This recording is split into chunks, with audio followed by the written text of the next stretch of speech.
This episode of Speakers of Eidolon is made possible by our generous patrons like Chris, Clinway, Metelligo Phaleon, Ariel, Adam James, CeeLo Redwind, Dimos, Christoph Haas, Centra, Amy Virus, Casey Schaefer, Bobby Forbridge, and Omechicat Comet. Support the show and become a patron today at patreon.com/SpeakersXIV. This is Speakers of Eidolon.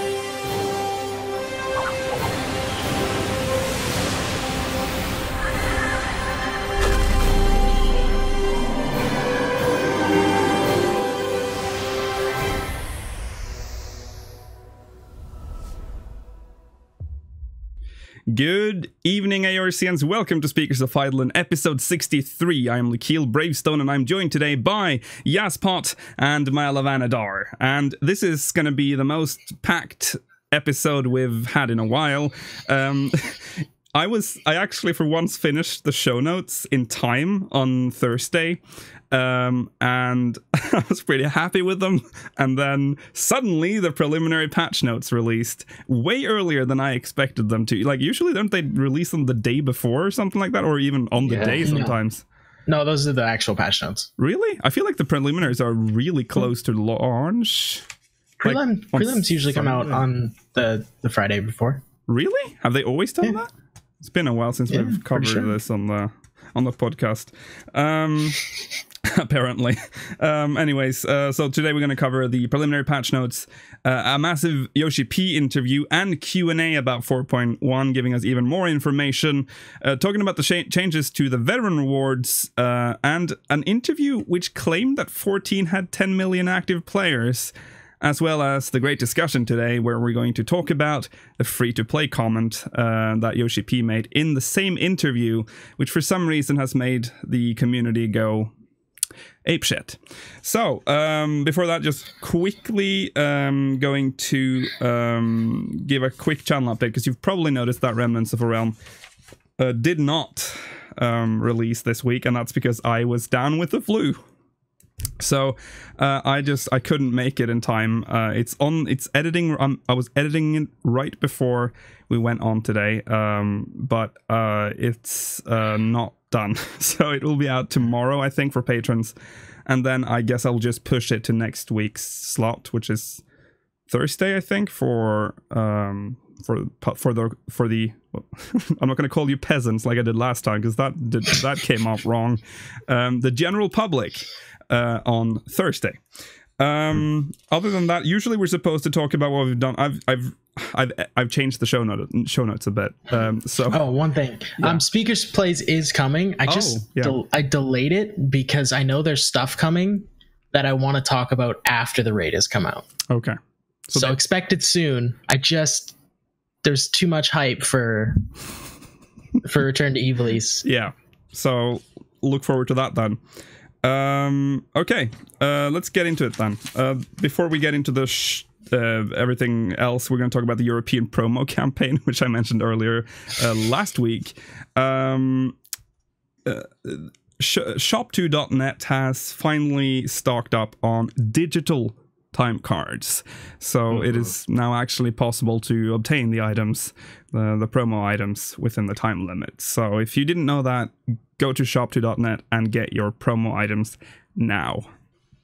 Okay, so big news to all veteran reward fans. I don't know why I felt like that was the right thing to say, but hey, in light of the considerable amount of time required to obtain the highest ranked veteran rewards, we will be making adjustments in patch 4.1 to make them more easily accessible. As a result of these adjustments, player may be eligible for certain rewards soon after the update. That was the official message posted on the Lodestone.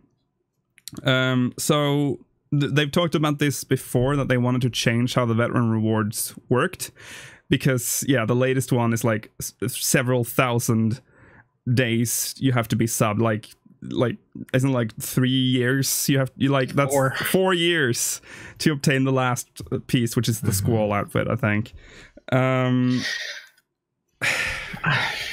Let's just we both had like a simultaneous sigh. I don't know. I can totally understand why they changed it, and I agree. It's getting to the point where it's ridiculous. Yeah. But They better have like a Ride the Falcon type thing going on constantly, in my opinion. Yeah. Because that was supposed to be your incentive to stay subbed, right? Yes. And if they're not doing that, which one thing I find kind of ironic about this is that people were complaining it's 4 years away, right? Mm-hmm. And that seems unattainable. Yeah. Well, what if you don't get the Falcon now? Right. Then is it actually unattainable? Are they going to add it to the Mog Station later? Are they going to do a second round of them in a year or something? But it's almost like replacing something that was hard to get with something that could be impossible to get. Yeah. But yeah, I see. Yeah. The rewards have been changed as follows. Rank 1 reward, which is the Advent attire, will be yours for being subbed for 60 days. So already they're skipping the very first few... they're actually skipping quite a lot of the first veteran rewards, which we'll get back to. Mm-hmm. Rank 2 reward, 150 subscription days, gives you the Tantalus attire. And rank 3 reward, 240 sub days, is the Wild Rose attire. And the rank 4 reward, 330 sub days, will give you the Squall outfit, or the Leonhardt attire. Players will begin receiving rewards based on the above requirements with the release of patch 4.1. Those who have yet to obtain these rewards but already meet the requirements will receive them shortly after the update. So, yeah, you'll basically get, if you qualified for any of this, you'll get this immediately with 4.1. For example, a player with 330 subscription days on their account will meet the requirements for rank 4 and thus receive the Leonhardt attire reward. Items will be delivered as necessary to players when they meet the above requirements. Please note that it may take several days for items to be delivered, so yeah, you won't get them instantly, probably. There's going to be a lot of squalls on Tuesday, that's for sure. Oh, yes. Let's do Return to Evilise 24 squalls. Let's do it. Let's make it happen. Let's make a squall party. Yeah. Now, for the players who have already received rewards, these changes will have no effect on players who have already met the requirements to obtain the items listed above, as well as those no longer available as veteran rewards after patch 4.1. Newly created characters on the same account will continue to receive any items for which they were eligible prior to the update. So that's good. If you make an alt, you will still get those 400 million males with your veteran rewards, even the old ones. So, items previously available as veteran rewards, where did they go? Well, that's a good question, because my account's been going for... Where am I up to on the veteran rewards? The most recent one I got was the Fat Chocobo head. Oh, yeah. Mm-hmm. So I've got Squall, Cloud, Firion, and Zidane all to go. Mm-hmm. So I'm just going to get them all. But am I going to get Wind Up Firion and the Wild Rose Barding? Because... Well... I would rather honestly keep the current system and just look forward to them as things that will happen in the future. Well, let me just finish reading this, and most of it will probably be explained in this post. Right. With the exception of the Aetheryte tickets, all items no longer available as veteran rewards can now be obtained through in-game means. Items obtained only through veteran rewards... Is that a heading? Starting in patch 4.1, players will be able to use their achievement points to purchase achievement certificates by speaking with Jonathas in Old Gridania. Certificates can then be used to purchase rewards of your choosing. The number of certificates in your possession can be confirmed via the achievements window. A file of Fantasia has been added as a reward for the main scenario quest, the Ultimate Weapon. Players who have already completed this quest are ineligible to receive a file of Fantasia. So basically, it sounds like you can buy the veteran rewards that are no longer veteran rewards for achievement points, right? Through Jonathas.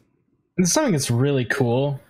I like it when games are like, "Hey, you can spend your achievement points as long as the total doesn't go down." But I'm sure they're not that dumb. I'm sure they're not dumb enough to do that. Yeah, because then it's just I would never spend any of them. Yeah, exactly. For me, I mean, it's not going to have any immediate effect because, like, I have all the veteran rewards, so right. There's going to be nothing new in there, at least on launch. Yeah, but if they add stuff to that later, that's going to be really cool. I think that's a really awesome idea. It does feel like, yeah, it could open. I mean, since they've started, you know, with buy stuff for achievement points, I feel like they can build on that. I mean, yeah, maybe so I kind of almost rewards could be there, or do you think they're gonna be, yeah, I don't know. I think they'll probably stick with the Falcon system, to be honest, where it's like sub in this amount of time. But I think it would be a really cool idea if like maybe each like amount of achievement points you hit, you can get like okay, here's an amount for hitting 6,000 achievement points. You know, something like that. I think would be a cool system. Yeah. So because as it is right now, the achievement points mean nothing. They're just like something you can show mean people. Everything to me. They're like, it's like, hey, come look at my achievement points. I mean, that's usually. He was like, I don't care. Stop. I'm like, please come look at my achievement points. I got like 8,000, please. Oh God, yeah. Yeah, so it'll be exciting to see if they build on this, but it's also nice to see that. I mean, we knew this was coming anyways, because they couldn't just keep adding stuff. Because, I mean, say the game was like 10 years old, you'd have to be subbed for 10 years to get the last achievement reward, which, yeah, would have been crazy. I agree, it's not sustainable at all. Yeah. So, please look forward to that. Can't wait to see all the squalls running around in Ivalice, Return to Ivalice. Speaking of 4.1, we're going to look at the preliminary patch notes. Now we're just going to go through them, but we're not going to cover absolutely everything, so because that would be here till tomorrow. So we're just going to skim through them. I think. Is there any point in lingering on the main scenario? I know Myla pointed out that there's like 11 MSQs. Which that's quite a beefy amount of quests. A lot more than Heavensward, yeah. Whatever that. I mean, it's so pointless. It's like they just put up. Okay, I'm gonna switch to the. It's just like question marks. Yeah, I don't understand why they do that. It's so pointless. Because the thing is they're not even gonna change it when. When the actual patch notes come out, no, still gonna it's still going to be like, question marks. What is the point? I guess to show you the amount, but they could just say 11 new main story quests added. Oh, anyways. New Chronicles of an Era, that's the Return to Ivalice quest. So, although, yeah, it's called Dramatis Persona. Personae? Personae. Yeah, and then there's A City Fallen, which I guess is gives us a slight indication of what Return to Ivalice is gonna be. Yeah, why not question mark that one, dude? Yeah, that's weird. Secret who you talk to and where it is. Also, this players can move to the Royal Menagerie by speaking with the Royal Menagerie attendant in the Alamegan Quarter after completing a certain main scenario quest. Why? Sure. Cool. It's like a lot of people have been, yeah, I think that's what it's for, but hey, whatever. I don't really care. It's a pretty area. Yeah, it is. This, I know that you got this is I'm so excited. I'm so excited for this. Players can move between Onkuro and Sakazuki by speaking with the NPC at the locations below after completing the main scenario quest. Tide goes in, Imperials go out. Dude, that is like, you don't even understand. Like that is every time I go to like mine or something, it says Sakazuki. I'm just like, okay, I'm gonna teleport, auto run south, and then just go AFK and make lunch. Yeah. It takes like 8 years to get there, man. It does. And I was kind of worried when I was thinking about the Beast Tribe dailies as well, because I thought, they're gonna go all over the place. Point. Yeah. So I'm guessing that's also why they did this, to make it not want to kill yourself. It's really good for miners. Oh yeah, really for miners, for sure. Miners. Yeah. New Hildebrand quests. One single quest. Hingen Tale. Cool. Nashu goes east. So Nashu is from the trailer, I guess now it confirms that she's probably just going to be the main focus, and Hildebrand's going to be like a side character in that. Probably. Well, because I guess because he got punted and. He didn't do it. Yeah, he didn't. He got punted east. Oh, so I'm sure she's trying to get there. Oh, of course, yeah, because we see him here in a Eastern garb. Maybe they do something funny, like, I don't know, he runs around naked or something like usual. Maybe he gets blown up. They find him in the floor again. With his legs sticking up. Okay. The following... I found this part really weird. The following adjustments have been made to anima weapons. The rate at which weapons gain etheric condensation has been increased for certain duties. More duties will contribute to etheric condensation. Lux replica... What? I hope that means that they're actually going to put them in like Stormblood leveling dungeons and stuff, or just like anywhere else other than the few places we have them. Yeah, I guess. Lux replica anima weapons can be purchased from the restoration node in Azizla. So, what? I got so excited when I first saw this because I just see anima and I think relic. Yeah. But then I was like, oh no, actually it's the old ones. It's the old ones. Yep. I know a lot of people are completionists, and for them this is probably great news because they probably want to finish all the relics. For me, this is kind of meh. I'm probably not gonna do this. Anyways, Kojin Beast. Oh my god. Kojin Beast Tribe quest has been added. Beast Tribes. A vendor has been added to the Kojin Beast Tribe settlement with new items available for purchase. So there's some pictures of a Kojin fighting a bigger red Kojin dude. Kojin's at an altar, it seems, of some sort, or a shrine. Yeah, so this is like the area. It looks pretty cool. They have like... Yeah, it reminds me a lot of the Vath area. It does, yeah. Yeah. I like it a lot. Yeah. Tiramisu. And the best part is that it's located right by the Aetheryte. Yeah. Amazing. That is amazing.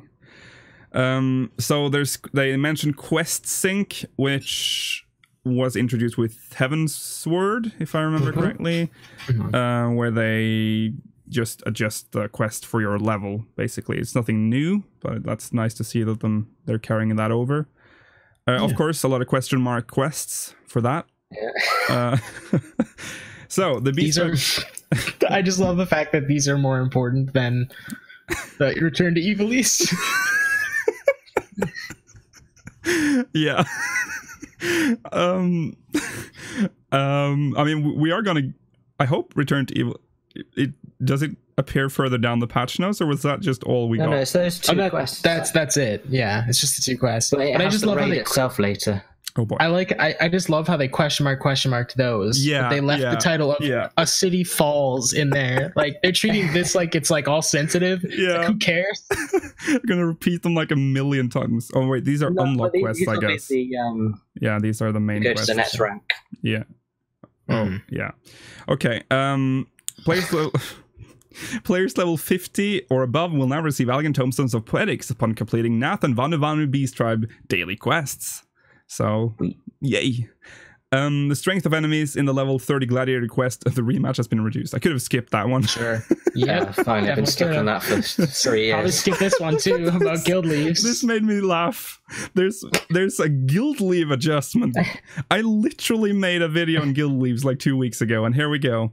EXP awarded upon completing level 50 to 58 tradecraft leaves have been increased. Where are the battlecraft leave increase? Where? Well, where? No, yeah, desperately is needed. Yeah, that is, well. Treasure Hunt, a new area within Lost Canals of Uznair. The Hidden Canals of Uznair has been added, which looks a lot like the last room of Uznair-ish. Looks like it just gets a little more crazy. Yeah. Sidetrack. I got to floor 7 2 times in a row yesterday. Whoa. Did 2 maps, 2 portals, 2 floor 7s. What, did you get anything expensive? No. Oh. Well, I got the orchestrion rolls, but I kept all those. So. Oh yeah, of course. Okay, so entering the Hidden Canals of Uznair, there's an onion dude. An onion dude. Isn't that a garlic dude? Treasure coffers treasure coffers in the Lost Canals of Uznair will, on occasion, yield a time-worn Thief's map, which will reveal a new location on your map. Players can then use the general action dig at the location shown to find a teleportation ward that leads to the hidden canals of Asnair. Treasure chests located within are armed with traps, which, when triggered, will release enemies from their cages. Upon defeating them, the players who caused the teleportation ward to appear will be able to open the treasure chest and retrieve the reward and a vault key within. The vault key can be used to open one of the 3 available doors. Should your party be lucky enough to choose the correct one, you will be allowed to progress through 6 subsequent chambers and eventually fight your way to the final chamber. If an incorrect door is chosen, players will be removed from the hidden canals of Asnair, and in the event the party is defeated, all players will be removed from the hidden canals of Asnair and cannot re-enter the instance. So, it sounds the exact same, but there's 3 doors. Yes. Yeah.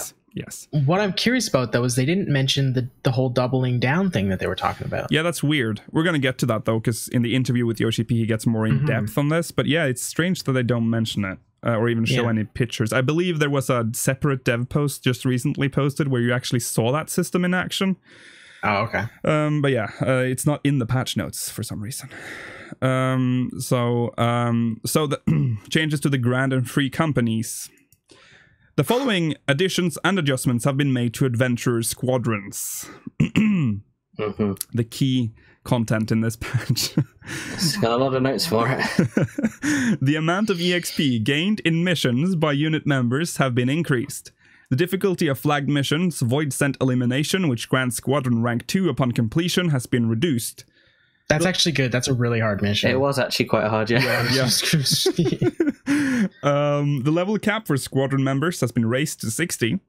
Change classes and confirmed chemistry can now be accessed by speaking with each squadron member. These features were previously only available via the regiment board. That's kind of cool. That is nice. Okay. Kind of adds to the immersion, because right now it's just like you only talk to the mission officer and the board. You never actually have to enter the room. You just have to stand right by the door.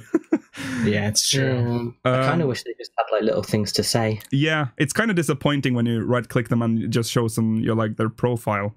Command missions have been added, allowing players to enter instance dungeons alongside 3 unit members. 3 unit what? Did I just? I'm 3 unit members. 3 unit members. While unit members have their own free will, responding as the situation demands, they can be given orders to guide their actions. So the requirements are squadron rank 2 or above. Listen to the squadron sergeant's explanation about new missions. Nice. And then we have the eligible dungeons. We already know this. Players must have unlocked these dungeons prior to entering on command missions. Halatali, Brayflox's Longstop, the Wanderer's Palace, the 1,000 Miles of Totorak, and the Stone Vigil. All your favorite Realm Reborn dungeons. Hey, I like Brayflox. Yeah. You know what's weird is the way they word that. It sounds like you could beat it for the first time with your dudes, even though I'm pretty sure that's impossible. Oh yeah. Oh god. It says you just have to have them unlocked. It doesn't say you have to complete it or anything like that. Yeah, that's true. Maybe.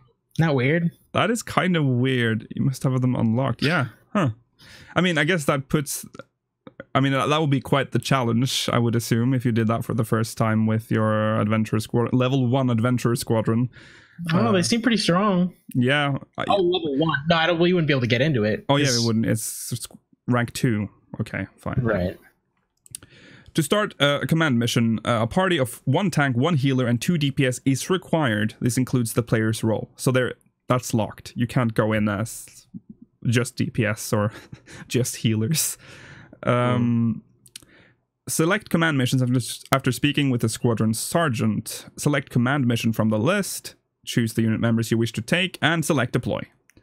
You will now enter the command mission with the selected unit members. So then you have the orders. The orders hotbar will appear upon entering a command mission and includes the various order actions. The available orders are as follows. Engage tells your unit to attack the targeted enemy. Disengage tells you your unit to break off combat and regroup near you. While disengage is in effect, it will be replaced with the order re-engage. The disengage status can be lifted by issuing either the engaged or re-engage order. And again, re-engage lifts the disengage status. And then there's the execute limit break. Selecting execute limit break causes all unit members to perform the Ungar max limit. The what? The what? The Ungarmax limit break when the casting time has ended. This costs 1 level of the limit gauge. Ungarmax deals single target damage and grants a buff that increases damage dealt by each party member. No AoE limit break. Come on. Yeah, Come on. that sucks. Who's Ungarmax? Ungarmax? That's that dude down the street. Yeah, you know him. What does it mean? Everyone knows Ungarmax. Yeah, he's a really good guy. You're out of the loop, Mela. Orders can be set to your other hotbars by selecting them from the orders interface found within actions and traits. There's also an action for toggling the orders hotbar, which can be set to hotbars. There's a lot of hotbars in that sentence. I'm going to take one more time. There is also an action for toggling the orders hotbar, which can be set to hotbars. So you can put that on your hotbar, the orders hotbar toggle button. Yes, you can toggle the orders hotbar by setting the orders hotbar toggle button onto your hotbar, which will toggle the orders hotbar. Correct. Battle tactics. Ungarmax. Battle tactics govern unit members' behavior during a command mission. New battle tactics may be acquired by completing command missions. One battle tactic can be assigned to each unit member. Speak with a unit member and select display orders from the enlistment papers, which is that speech bubble button. Selecting this. What just happened? I don't know. I'm having like a mini stroke. Selecting display orders opens the specify battle tactics, which is this fine window right here. Doesn't it look like you can, like, it's the whole mastery thing? I hope that goes up from just like playing on that setting, whatever tactic. Yeah. If it levels up over time, you've got me hooked already. If it's just something that's like complete this mission, they go up a level. Whatever. Yeah. But it's like, I will grind this out to get everybody at 5 mastery, even though there's only 1 available at the beginning, but still. Yeah. Cool. Yeah, that is cool if that is the case. I hope so. Now, the best part, glamours can be applied to the gear of squadron members whose level is 51 or above. This requires a glamour prism. Glamours must first be unlocked by the players before this action can be used. What a surprise! Providing you have the necessary gear and glamour prism, speak with a squadron member and select outfit from the enlistment papers. The glamour prism will be consumed upon use, but no gear will be lost in the process. Selecting apply glamours after speaking with a squadron outfitter will start the process. Select the gear. It looks pretty self-explanatory. You have this window with the currently equipped gear, and then you select the gear and you put a prism in there. I mean, glamour in 14, it has always been overly complicated, but hey, this looks neat, I guess. The following items can now be... Oh yeah, so then there's a lot of items that they haven't listed yet. Yeah, those ones. What a big change. There's so many new items. Yeah, so that was the battle squadrons. I'm assuming this is all related. This all has to be related because it's under that section. Oh yeah, because it's under there, so probably. Why can't they just do that as our glamour system then? You just have like a window where it's what you want on... You're right. I agree. Yeah, that's technically more simple than what we have for our own characters. Yeah, I'm annoyed. Oh god. Yeah, you're not Maybe wrong. this is like an indication of what's to come though, because they did say they wanted to change the glamour system in the future. Yeah, that's true. So. Can we please skip housing? Because we've talked about this we've talked about this. No, Shirigane. plots can be purchased in Shirigane. Hey, did you know that you can trade? You can actually like trade plots. Like you can go and buy a new plot and it'll automatically get rid. It's so awesome, dude. But you've got to be rank 6 in your free company. Oh yeah. Very interesting. And small 5th class plots will cost 3 million gil, and 4th class plots. And apartments. You can't forget about apartments. You must be level 50. Okay, so relocation. Don't even tease me with that, Adam. Maybe we can buy Glamour Prism with Grand Company seals. Oh, that would be a dream come true. I'm gonna believe that you said that without sarcasm, and I'm very happy about it.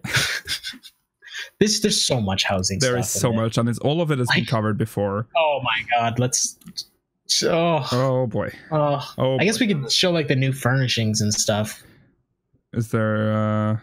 We should show this though. This is the storeroom. The menu, yeah, that's true. Which is a list, which I like. I like it's in list view, so you actually get the name on the screen. Because I was feared they would do like with the inventory, like where there's just like squares with pictures in them, so you just have to hover over them to read what they are.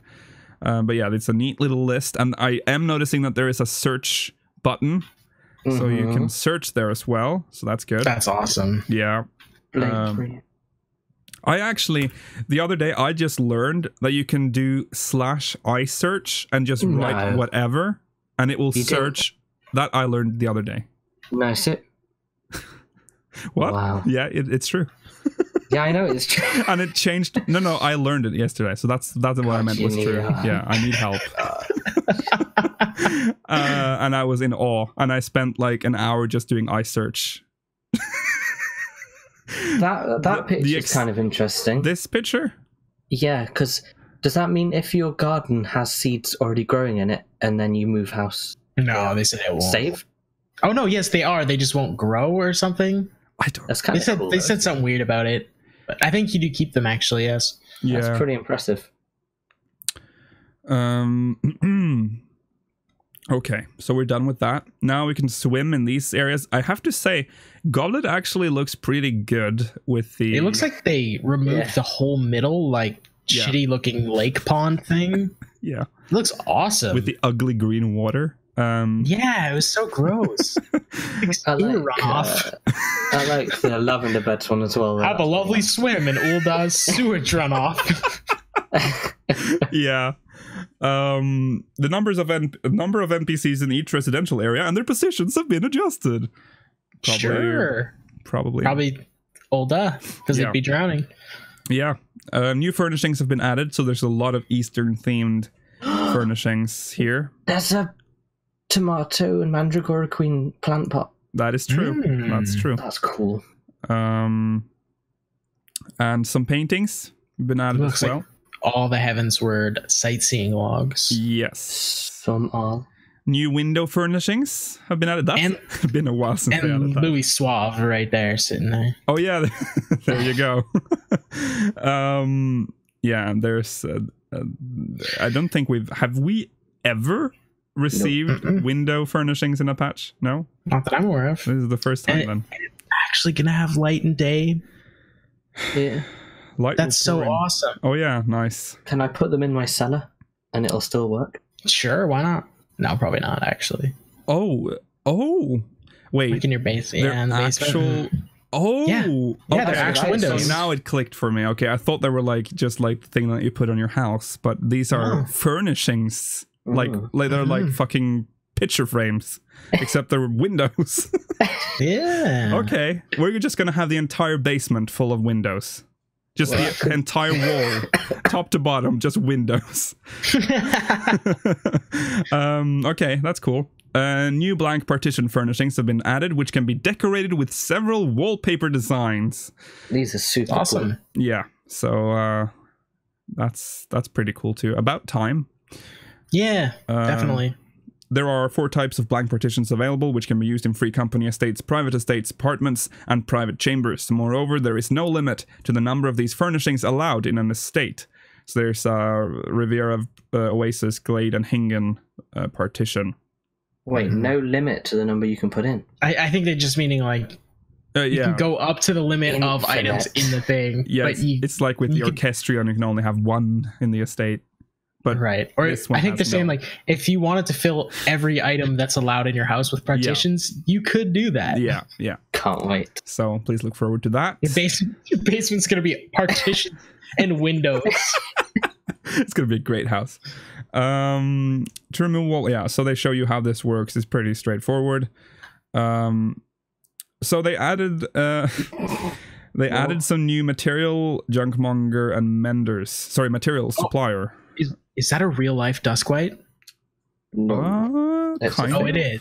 Oh, it is. He's I now care about this. Yeah, but he can't see. He can't see. He's got a head bandage.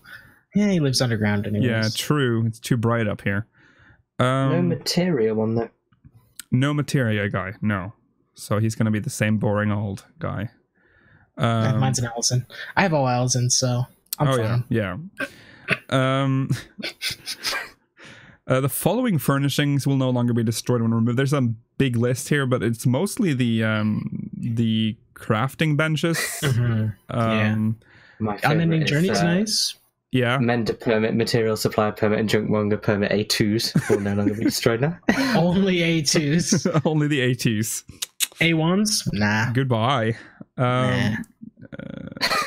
New orchestrion rolls have been added. New harvestable crops have been added. They have not been listed. A new seed for flower pots have been added. These are bright lily seeds. We're making corsages of all of them again. Oh yeah, of course. Definitely. Which is cool. Yeah. Nice. Yeah. Estate-related items have been added to the following NPC shops. Of course, we don't know what they are, but they've been added. New aquarium fish have been added, also not listed here. And new interior items have been added. Which, is that a sunken ship on the left? Yeah, sunken treasure tank trimmings. And a treasure chest. There's a treasure chest. This is the dream. We're getting this one for our shark. Brace yourself. I'm so excited. This is it. This is the best one. New prices are available. What? I'm just so sad because I didn't know this was an MGP reward. Oh. And I just bought the chair, man. Oh no. I'm at like 10 MGP right now. Oh my god, God. I have Fenrir and the chair, so I was like, oh sweet, I don't ever have to go back to the gold saucer again. Yeah. Oh. And then they released this, which is by far the best out of all three. I would take this over Fenrir any day. Yeah. I'm saving my MGP for years and years. Oh, I'm so sad. I could have had it day one. That wasn't it. Do you think it's going to be 1 million? Or 500? No, I think it's 500,000. 500 for something that cool. I mean, is probably just hoping right now. It's going to be 5. Okay, partially, but no, I actually do think it'll be 500 because they said they didn't want to make any more like million gil rewards because it takes too long. It's either 500 or 750. Okay, the chair is 750. Yeah. Yeah, and the chair's awful. Yeah. Sorry, yes. Yeah, sorry. New triple tried cards have been added. There's orange Teresa. What looks like a potato chip. I don't know what that is. It's a mossling. Oh, is it? Oh, a mossling. How exciting. Yeah, so I see Fordola has her card there. And what's that on the... Is that Raubon? That's Raubon, again? Yeah. Oh, it's Pippin. There's Raubon and Pippin. With the Pippin's cool-ass helmet, too. Yeah. He's weirdly colored. He looks like he's just like a... I don't know what he looks like. He doesn't look like Pippin. If it wasn't for the horns, I wouldn't recognize him. He's got like a mask on his face. It looks like he got new armor. Oh, yeah, it does. Actually. Spoiler. Mm-hmm. Raubon has new armor in that picture. Oh no. Look at his he's got a mohawk. Oh fuck. It's just a terrible art on these cards. Could be. It looks like he has like a Roman. I think it's just the Bull of Alamigo helmet he wears. Oh, maybe it is. Do you see what I'm talking about? Though it kind of looks weird. I see what you're talking about. Yeah, I think you're right. Actually, it does kind of just look like the Bull of Alamigo. Oh yeah, it does. Yeah. Spoiler avoided. Yeah, spoiler. And a grasshopper and that meat eater. Yeah. Nice. The following triple trial battle arena. Can I not speak today? The following triple triad battle arena has been changed. The green grub mud plots area has been changed to the snail. About time. Thank God. I've been waiting for that for centuries. So that was good. Back to Idleshire. It'll be the bustling hub it once was once again. The following additions have been made to the challenge log. A new challenge log entry has been added. 1. The customer is always right. That's for the custom deliveries for Munago. Wow, 1,000 gil. Thank you. Oh, woo. Sure. Yeah, they're like, oh god, let's not do that. New emotes have been added. It's so weird because I read somewhere about, and I've always wanted this emote myself, because especially for secrets, this is the conversation emote, the talk emote is coming with 4.1, and this and the domestic abuse emote. Finally can start role-playing again. Oh my. Anyways, moving on. Hairstyles confirmed, 2. Princess Leia and Samurai Man. Yeah. I mean, I'm not a fan, but I guess with the Japanese theme, they kind of had to add, weeb hairstyles first. Yeah. The first one is the winner from the Final Fantasy XIV hairstyle design contest, I believe. Second one is just Heian's, isn't it? Looks almost identical to Heian's. Yeah, because that is Heian's, I think. Yeah. Just a little smaller. Yeah. They had to make sure that his was more glorious, obviously. I really like the second one. If it didn't have that stupid one piece of hair sticking out, like it has to be anime. It has to. I know. It has to be. I don't really like it. This is Naruto. I don't mind the top one though. We are playing Naruto. You don't like? Yeah, the top one is.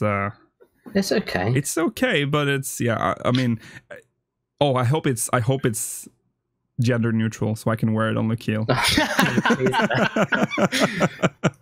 You can roleplay as somebody playing a Chinese MMO. Yeah, there you go. The entrance to, let's call it sushi, of the Violet Tides in the Ruby Sea has been changed. What? So, if I'm to understand this, they've changed it to a bubble. Is that what they've done? Just made it a bubble. Yeah. Okay. Yeah. And it's quite a nice bubble. It's a nice bubble. That's a nice bubble.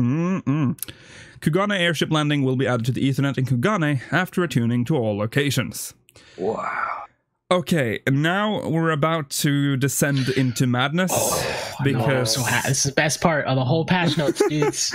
There's not a single one for Black Mage. No, Goodbye. and not a one for for White Mage.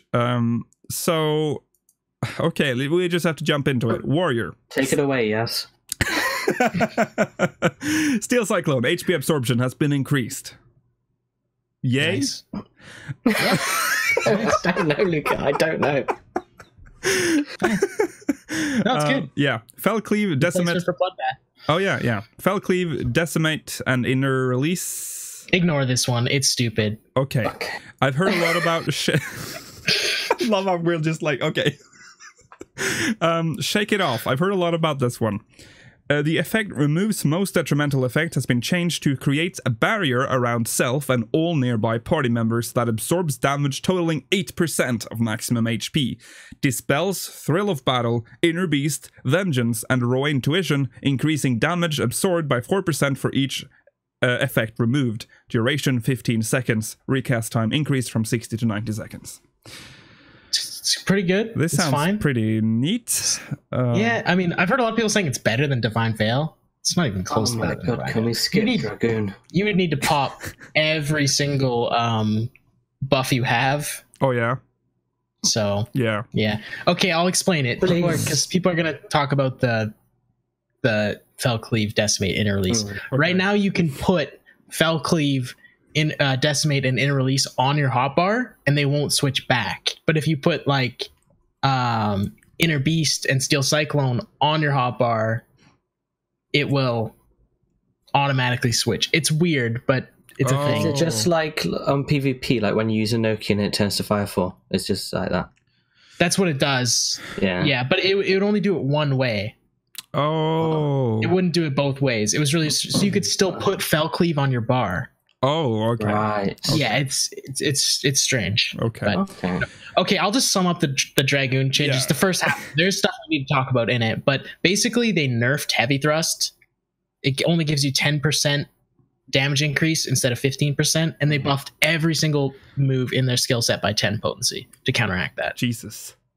Yeah. Hey. Is there anything in particular we want to talk about here, or do we just move on to the next one? No, we do have to talk about something. Blood of the Light Dragon and Life of the Dragon only takes three eyes now, which is a huge change. Oh yeah, like really, really huge change. So it's a pretty big change. Dragoon is the class that I never wanted to level. It's level 57. It's the only class I never even got to 60 during Evansward.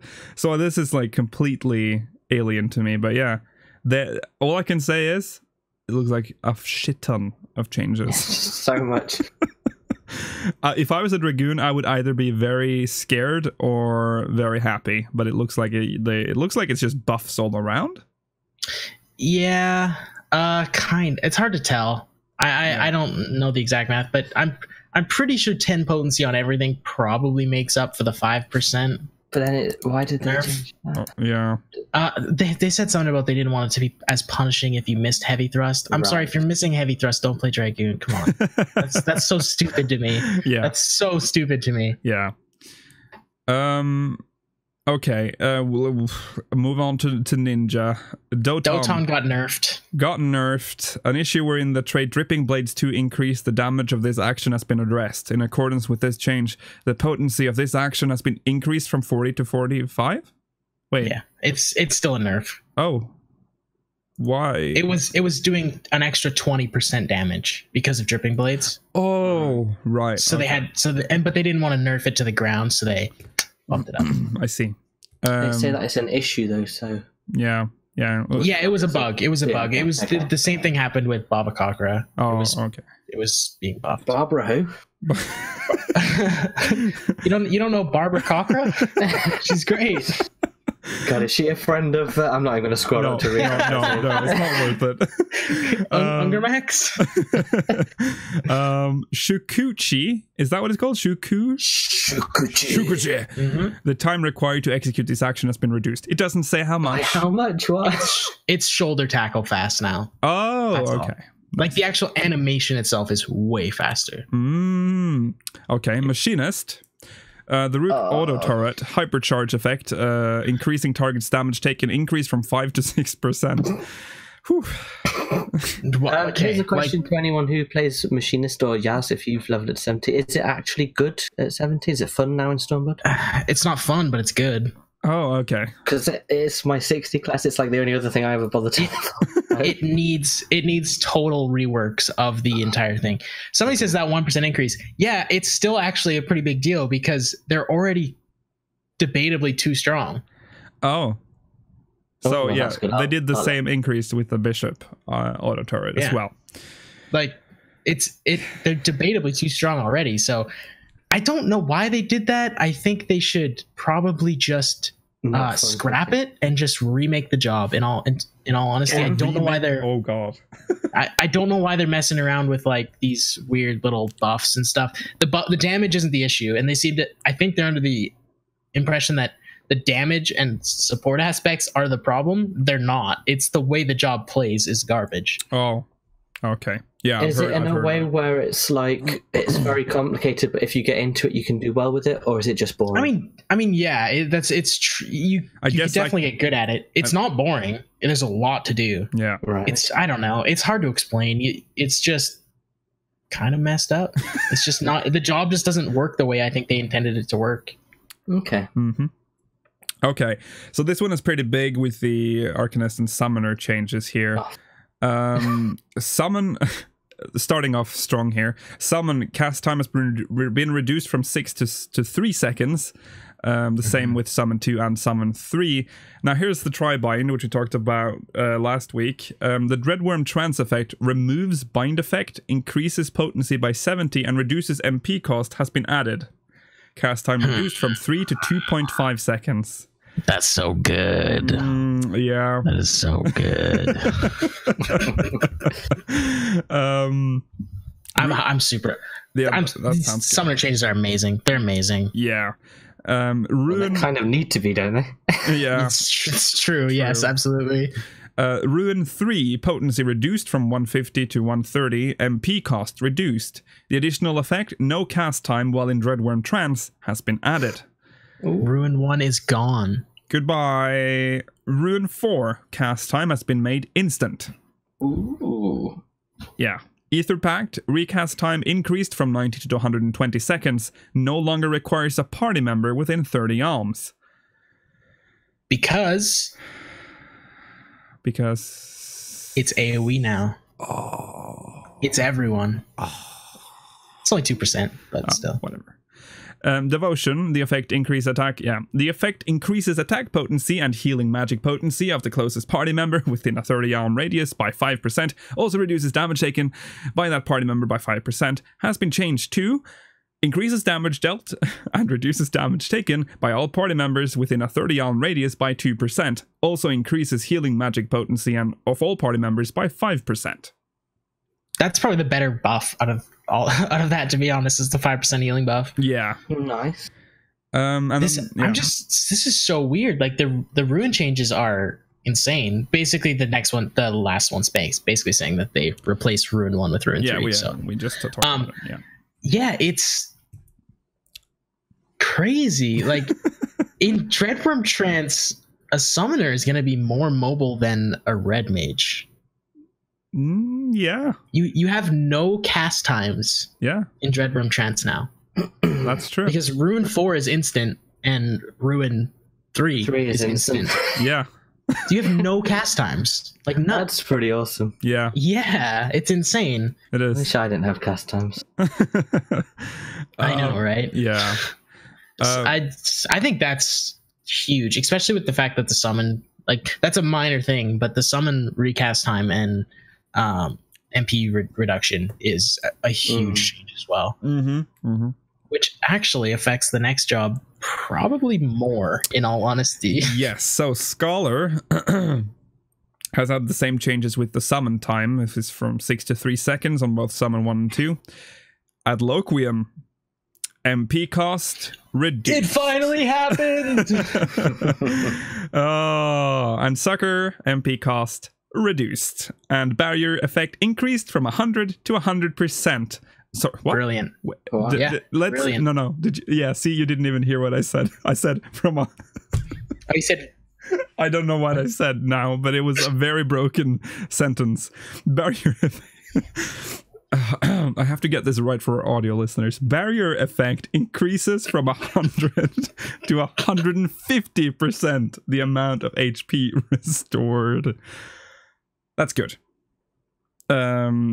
This is gonna save Scholar again. I mean, Scholar is already on the mend, but this, I feel, probably brings it back up to its former glory. Yeah, I mean, the MP stuff is just so much better in general. Yeah. Like having to cast Sucker just a few times, it's like, well, yeah. Hope you have a bard. And then there's Fake Harass. When in sick mode, Celine will now activate Fake Harass when inflicted with an enfeeblement that can be removed with this skill. So she will no longer just spam that regardless of the debuff, because she does that. If someone gets a debuff now that can't be removed by Fake Harass, she will use it regardless and waste it, but that's gonna change now. Okay, magic range DPS roll actions. Adel, recast time has been reduced from 120 to 90 seconds. Mana shift, recast time reduced from 150 to 120. And that one, which A pocket to stasis. Yeah, recast time reduced from 150 to 90 seconds. Which is so random. It's very, I think it's very random. Cool. But fine. They're just like, people aren't using this enough. Let's... Yeah. I mean, to be fair, I don't. I don't either. You don't. Somebody asked me for mana shift the other day, and I was like, "This is the only thing I ever use is mana." It is on my hotbar. I'm like, oh yeah, I forgot about that one. Yeah, a bit low on mana. And people were all excited. Black mages are going to be mana batteries. And every time I'm playing Black Mage, I'm like, what? Oh, yeah. What's that skill again? Yeah. Okay. Magic range DPS / healer roll action. Surecast. The effect next spell is cast without interruption has been changed to spells can be cast without interruption. Dude, So nice. That is about fucking time. Oh, that is so good. The additional effect nullifies knockback and draw-in effects has been changed to nullifies most knockback and draw-in effects. So you will never know. Yeah. Dude, I loved the fact that Surecast is like, okay, I'm going to use this. I'm not going to get knocked back. Yeah. I'm going to get this extra DPS out because I can stand here and cast. Yeah. But I can't cast a spell, so I'm going to stand here for 3 seconds. So you could have just got knocked back. It made no sense. But here's the thing. Duration has been reduced from 10 to 5 seconds. So how many spells can you cram in there in the span of 5 seconds? Maybe 2? I mean, 2. Yeah. 2, yeah. But not the point. Yeah, of course. It's more that just like you can pop it as basically a very short tempered will. Yeah. Right? Yeah. New actions have been added. Sustain has returned to the Summoner and Scholar. Congratulations. Well done. Yeah, Summoner gains a trait for Enhanced Ruin 2. Grants a 15% chance that a pet action will trigger further Ruin, upgrading Ruin 2 to Ruin 4. Mm-hmm. Pretty good. Yeah. Ranged physical DPS and ranged magic DPS classes will now be able to see their own targeting indicators when using a limit break action. Mm-hmm. Oh. We were talking about this a little bit before the show. It's like I'd never even noticed, but now that you mention it, that is pretty cool. So I never noticed that at all. Yeah. And then and I was like, oh yeah, I guess you can't see your own. Effects for the following actions will now always display regardless of graphic settings: Provoke, Ultimatum, and Shirk. That's actually a really good change. Yeah. I was explaining before. Yeah, I play with like limited effects. Mm-hmm. I have to actually watch the other tanks animation to know when I'm being shirked. I mean, I could stare at the aggro list too, but it's... Oh, yeah. But it's like, if I could just see the little pink whatever. Yeah. On me, I'm like, all right, cool. If only they added Blizzard 2 to that list. Yeah, great. And Foul. Holy and Foul. Blizzard 2 and Flash, maybe. Yeah. And this is how you know. This is the proof that PS3 limitations were real. Yeah. Right true. Here. Yeah. The Paladin action Sword Oath will no longer end when logging out. Yeah. Proof of PS3 limitations. Proof number 1 million. Yeah. I would have laughed so hard if they somehow couldn't get that, but we're like, yeah, we can carry all your seeds over it and continue their growth from plot to plot. Sort of. Yeah. Nah, can't do that. The help text for certain actions and traits have been adjusted. Whatever. The following. What? Yeah, they haven't listed it. So. Can't wait. The following effects will now display as status icons. This is big. This is the biggest thing ever. Status icons when their associated actions are used.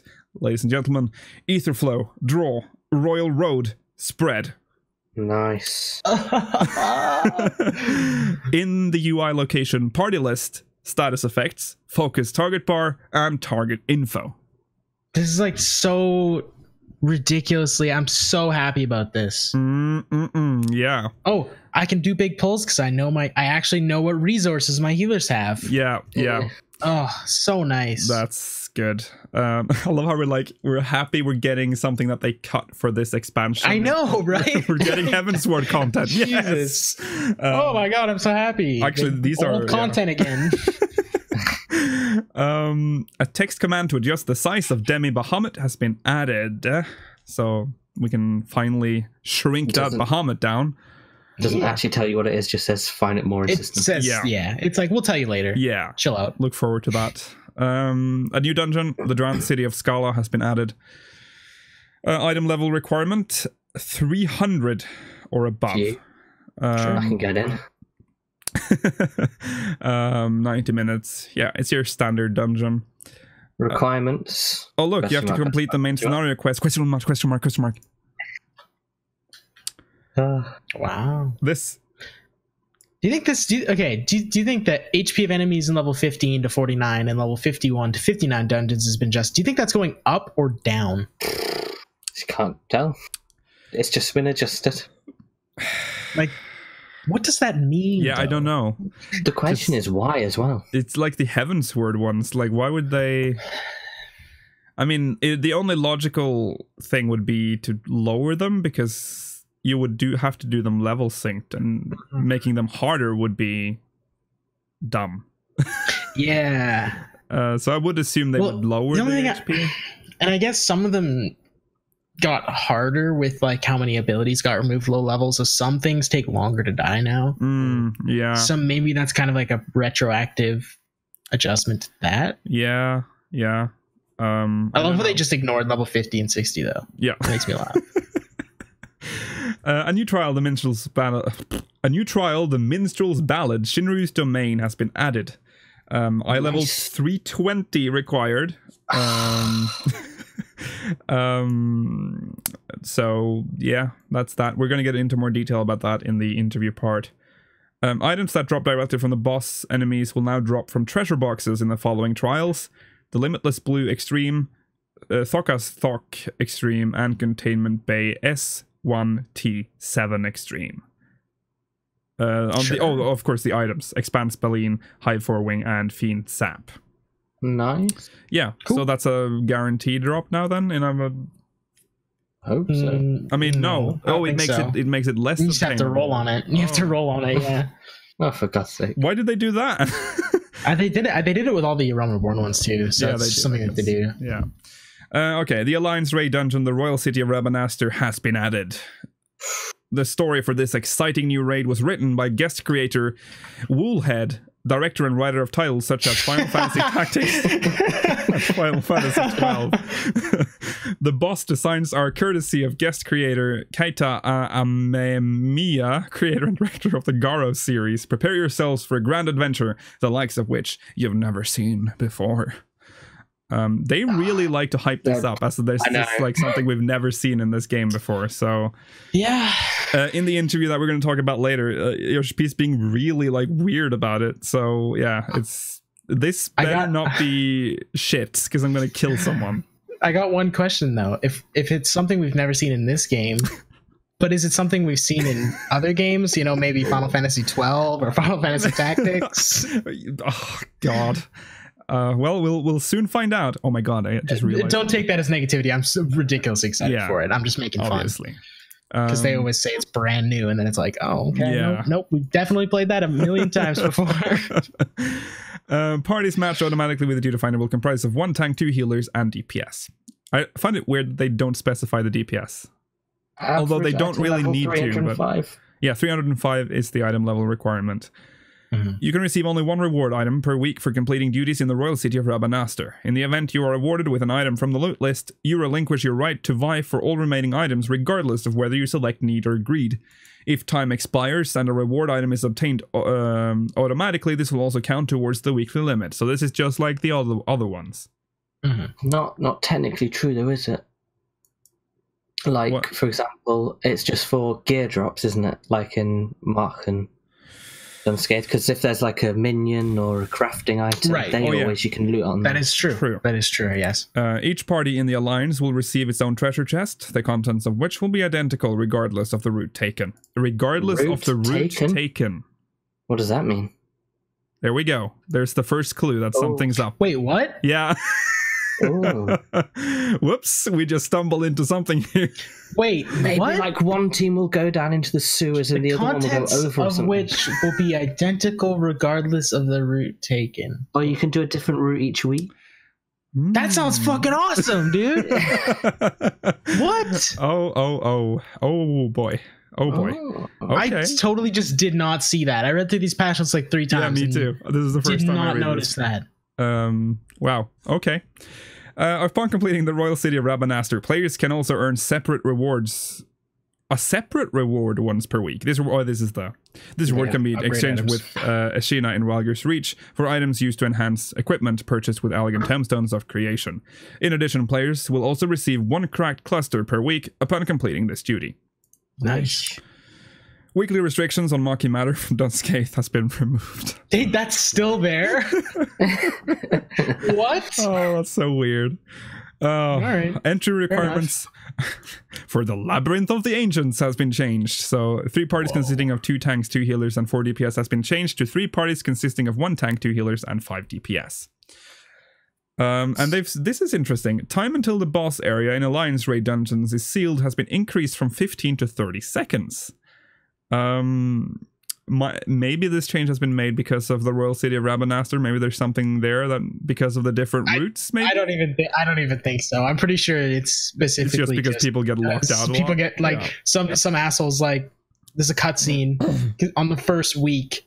And then some dude just runs in and pulls, and like 95% of the people are locked out. Yeah, rip. Players will now receive the power of the Echo in the event all party members are incapacitated during the following trials. They've just made it really bad. Okay, Emanation, the Pool of Spirit, and the Royal. It'd be difficult to read. They've just made it really bad. Yeah.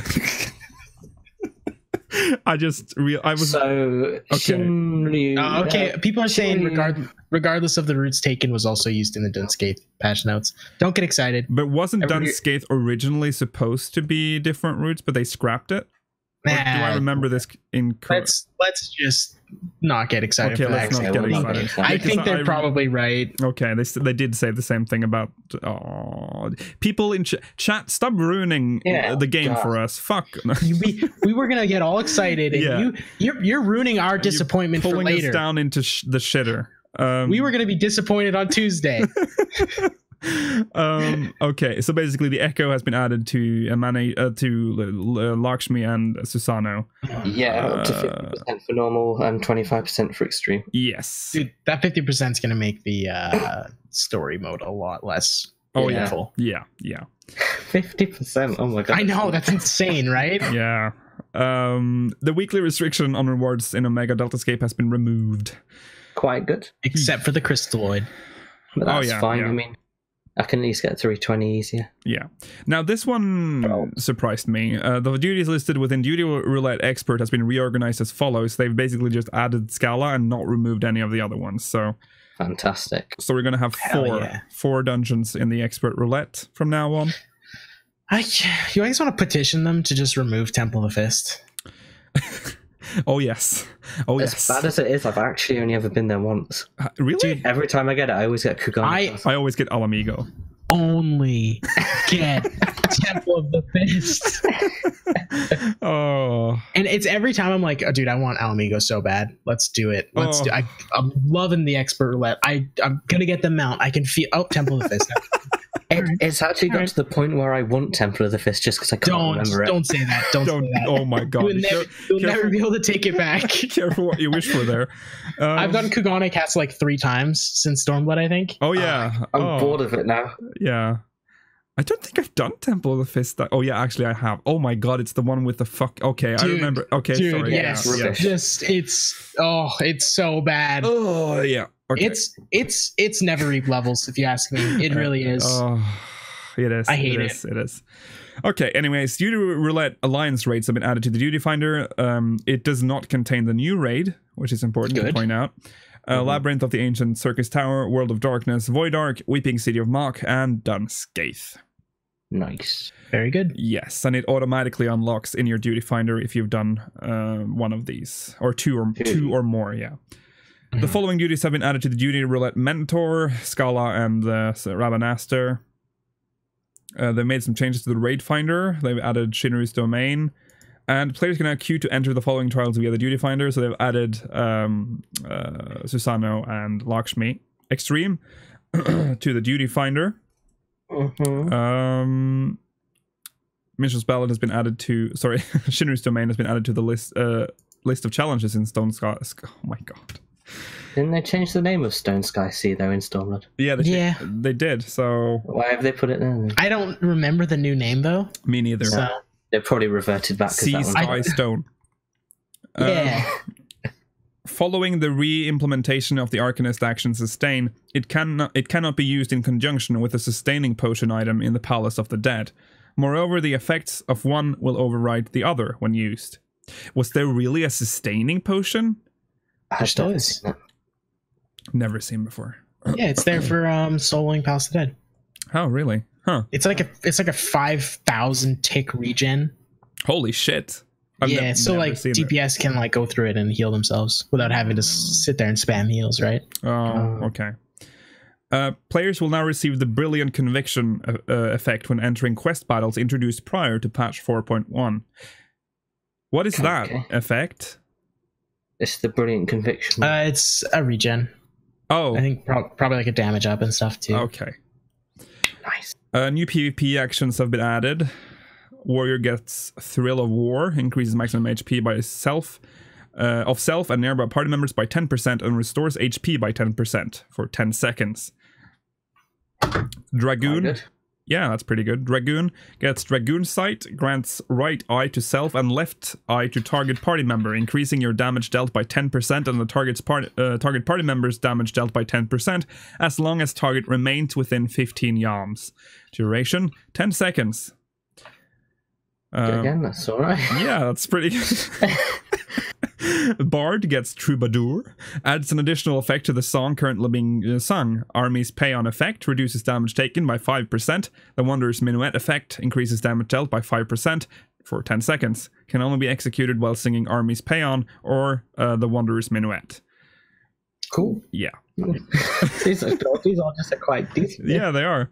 Machinist, yeah, they are. They're good. Machinist gets Flamethrower. Delivers damage over time to all enemies in a cone before you. Potency 250 for 10 seconds. The Gauss Barrel effect. Heat gauge gradually increases by 10 while Flamethrower is active. Heat gauge not affected when used outside of battle. Check this out. Additional effect. What?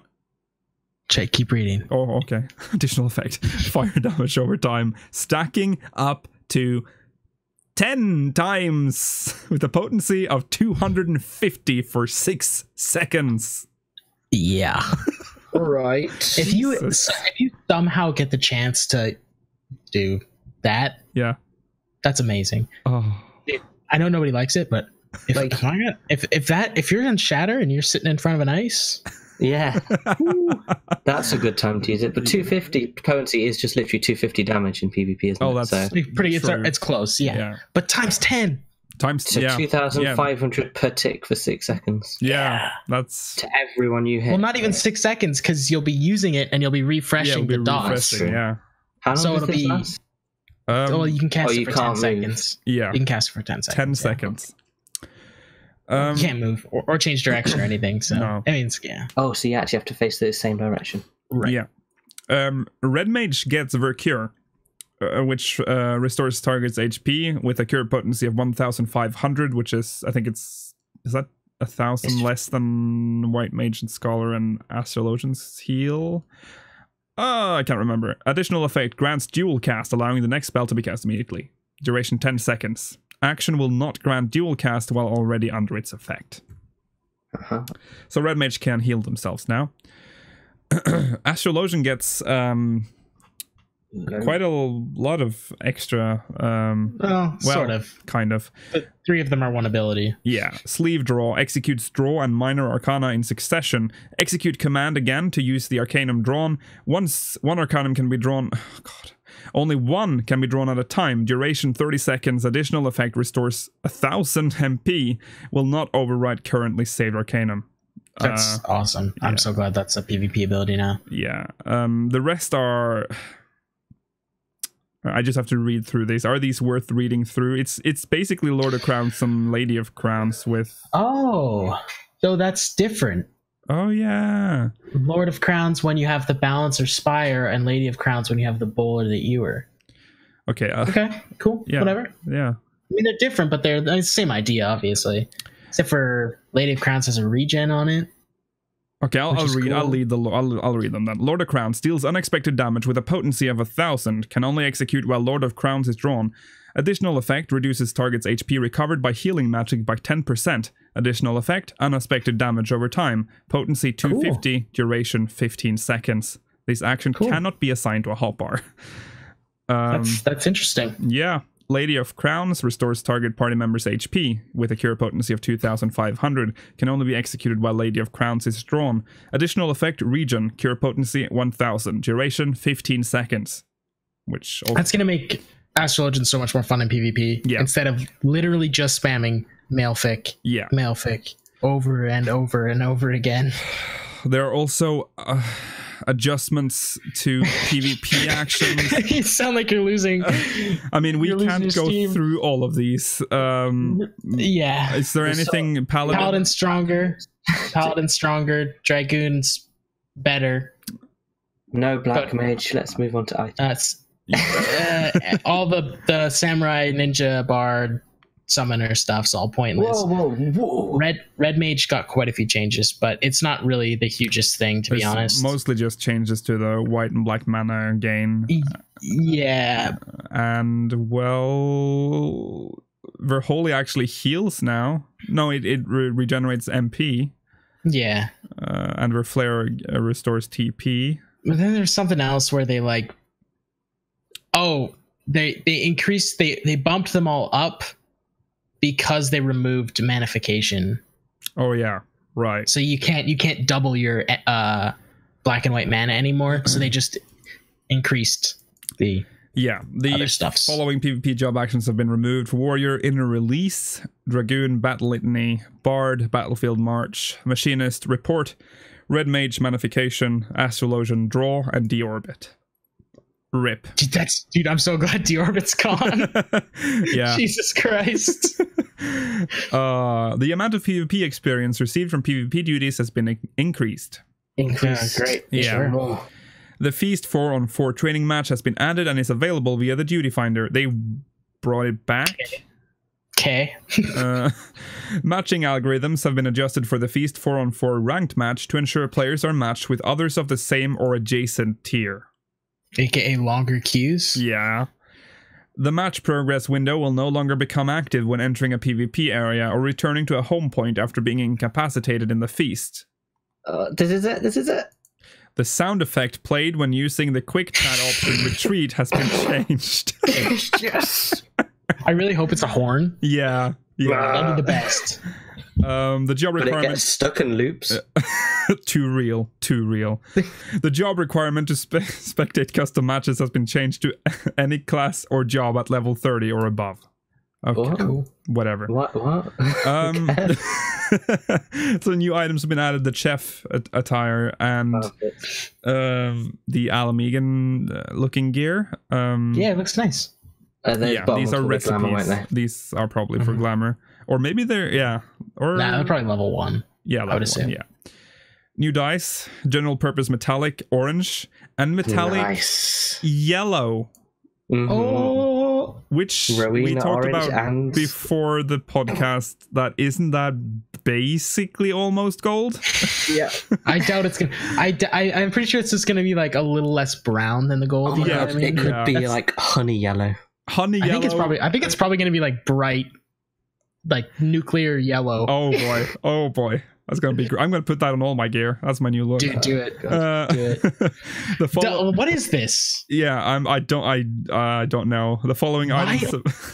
Only belts? The following items have been changed from unique untradeable to untradeable. They are no longer unique. They're just untradeable. Hero's belt of fending, maiming, striking, aiming, casting, healing, fending. Oh wait, no, they're back to. Oh, then there's ardent belt. Yeah, of it's fending, maiming, striking, aiming, scouting, healing, and casting. It's like a song, isn't it? It is. So you can have more than one? Fending, maiming, striking, aiming, scouting, healing, casting. I don't know why you'd want more, but why? Like they're level 90. Yeah. Oh yeah, it's because they're in both the level 50 artifact sets and 60 It's artifact gear. I think don't you like get? Well, they're not actually artifact sets, but they're part of. Like they're still tome gear. Yeah, they are. Fending, maiming, striking, aiming. So I don't understand. Yeah, I don't understand it either. That's weird.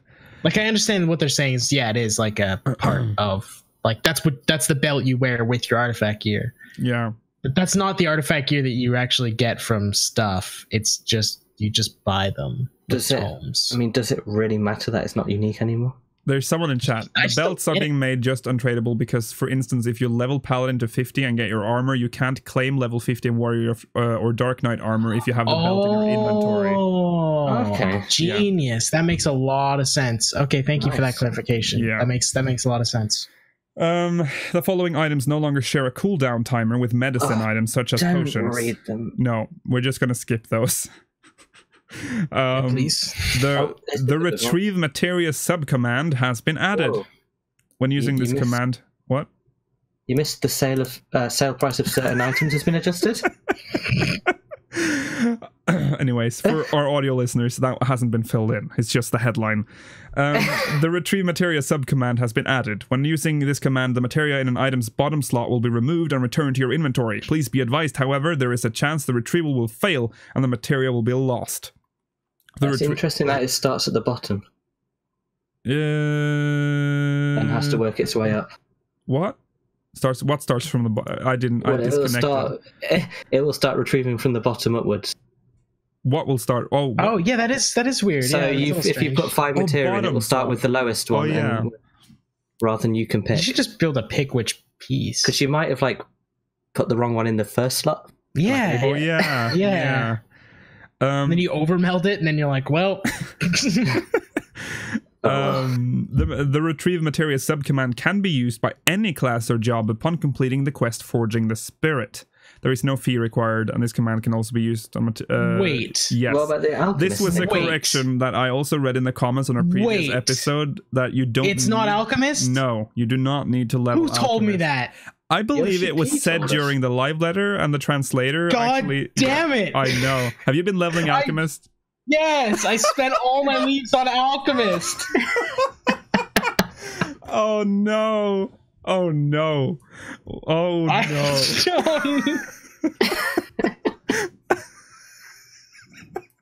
Oh god. Oh no. Oh. This is like this is amazing. No, it's not. Okay, following the implementation of this subcommand, the materia removal option has been removed from Mutamix in Central Thanalan. So rip him. I mean, you still have to go to transmute materia, but still. Yeah. For now. Yeah, for now, Mutamix, you're still slightly relevant. And this beautiful view right here is so the amazing new currency window. I love it. The tribal tab. I just want to notice something, like a little that I noticed. What? Whoever was doing this could not be bothered to do the Ixali ones. Nice. He did 100 Sahagin ones, and he's like, "Nah, fuck Ixali. I'm not doing it. I'm not doing it." I can see why though. Yeah. Oh, I totally can. Yeah. Yeah, we're not going to list everything in there. The Ixali Oaknot has been changed to Ixali Oaknot Promissory Note. Promissory Note? Why? It's promissory. For reasons unknown. Promissory notes in your inventory can be traded to the following NPCs to add them to the currency window. What? Oh, you have to convert them. Yes, yeah. So they don't automatically go to your currency window. So you have to go to an NPC. You basically go to the Calamity Salvager and give them, and they'll give you like a token back that you can redeem, and then it'll put it in your currency window. So long. Well, I mean, I get it. I mean, yeah, it's very Square Enix. It's very Final Fantasy 14, but it's fine. Yeah. From patch 4.1 onward, newly acquired Beast-Tribe currency adventures will be added directly to the... Imagine if you had to do that every time. Like, you still got them in your inventory, but you had to go to the NPC. That would be the worst.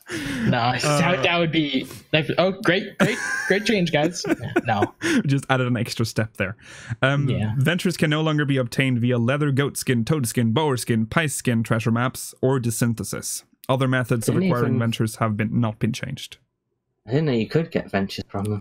Oh, really? You get like 2. Yeah. You got like really odd numbers. Coffers containing items such as the Valor Armor coffer can now be used outside large settlements. Woo! A victory. We can that was like one of the weirdest ones, where like you have to open this in a city-state. You have to open this in a large settlement. The success rate of desynthesis for items obtained in dungeons introduced after Heavensward and Stormblood has been adjusted. Desynthesis, I cannot pretend to care, so I'm just gonna skip. I'm sorry. The following crafter and gather actions can no longer be repeated while under... No, we're not. Yeah, let's not. So while you work. Lots of fishing. And look at all of this information they've given us. Look at all this information. Hey, we're Look at all gathering these stuff. headlines. That's great. Yeah, That's cool. that's very cool. I'm not upset about it. Players can now speak with Minago to complete custom deliveries. Sure. And it is confirmed that she will give you. Completing these custom deliveries, players can receive guild experience points red and yellow crafter skips. Or red and yellow gatherer scripts.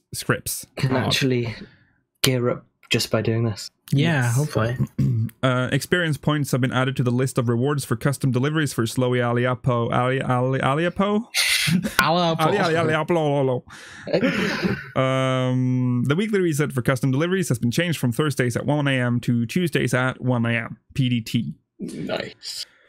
Then there's a lot of weird stuff. They've added new mounts. They've added Dude, the chair. Louis Suave, though. That is Louis Suave right there. Louis Suave. Look how stupid that mount is. It's such a awful, it's so weird because that's like just like a regular Riviera chair. I think we have this in our FC house. So much better than the actual chair we have right now. I get, yeah, because this is like a normal chair, like a chair you'd sit on. It's flying, and then there's Shinryu's mount.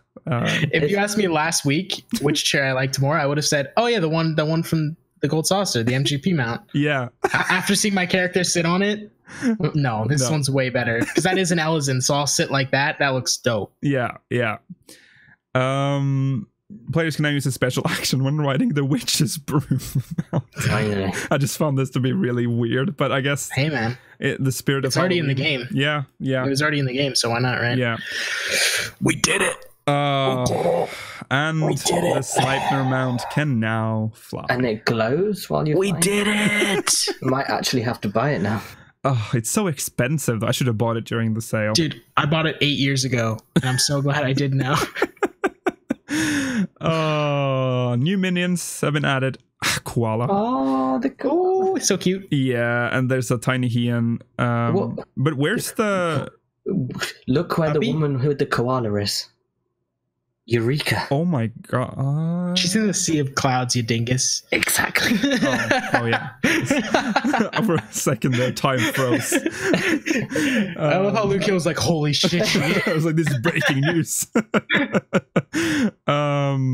Yeah, there was a... Wasn't there a... The dog comes with this as well, doesn't it? It's just not listed. That's a good question. Yeah. I don't know where it comes from. The new choker. God, that looks stupid. Is that an Ixion barding? Oh, it is. Oh boy. And Shinryu barding. The Shinryu one looks really cool. Yeah, that is awesome. He looks like Shinryu. I feel bad for the chocobo with the Ixion man. That must be very heavy for his tiny neck. I'm gonna do it. I'm gonna put it on. Oh god. Just the helmet, not the body piece. Yeah, with the egg body piece. Yeah. Yeah. So then there's some system shit. Yeah. Glamours can now be unlocked at level 15, which is big. So they've made lots of changes then to the glamour, how glamours are done, and craft master crafting things have been to craft glamours.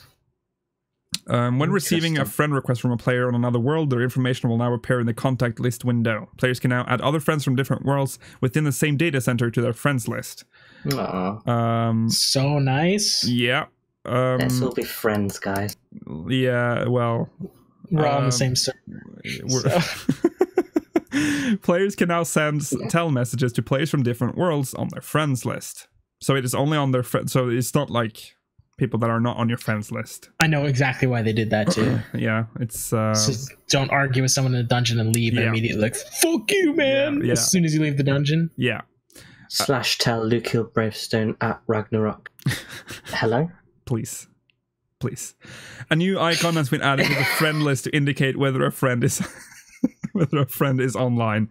If the online status of a friend in another world cannot be verified, a specific icon will be displayed. What? So you have to manually... Hold on. I think it's saying if. If for any reason he's... Yeah, okay. Okay. Players can now use the Party Finder to recruit for cross-world alliance raids and custom matches. This is too much to cover, but look at this. Look at the interface. Yeah, it looks really good. Looks very nice. You can choose which alliance you want to join and all that. That's nice. Yeah, we don't have time. Is there anything? What is this? Spectator. Oh yeah, that's it. That's like spectator. They added more filters, companions and minions, but we already knew that. Oh yeah.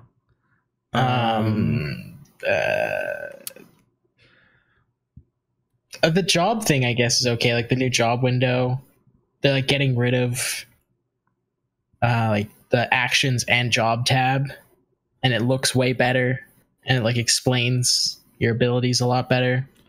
Oh, they're way down. Oh yeah, I'm way down. Oh yeah, you're already okay.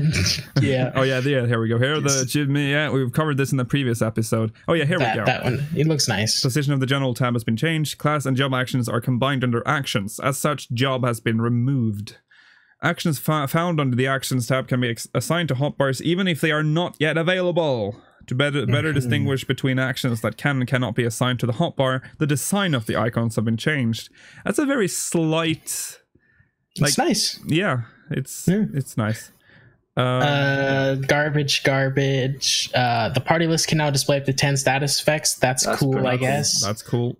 And then they're just explaining the UI changes, which we don't need to go over again. Here, this is... No, wait. Yeah, the job gauge... Wait, not this. Yeah, there was the simplified ones. Did we talk about that yet or no? Because there was a dev blog on it. Oh, yeah. We spoke about it briefly, but we didn't see all of these ones. No, these we haven't seen.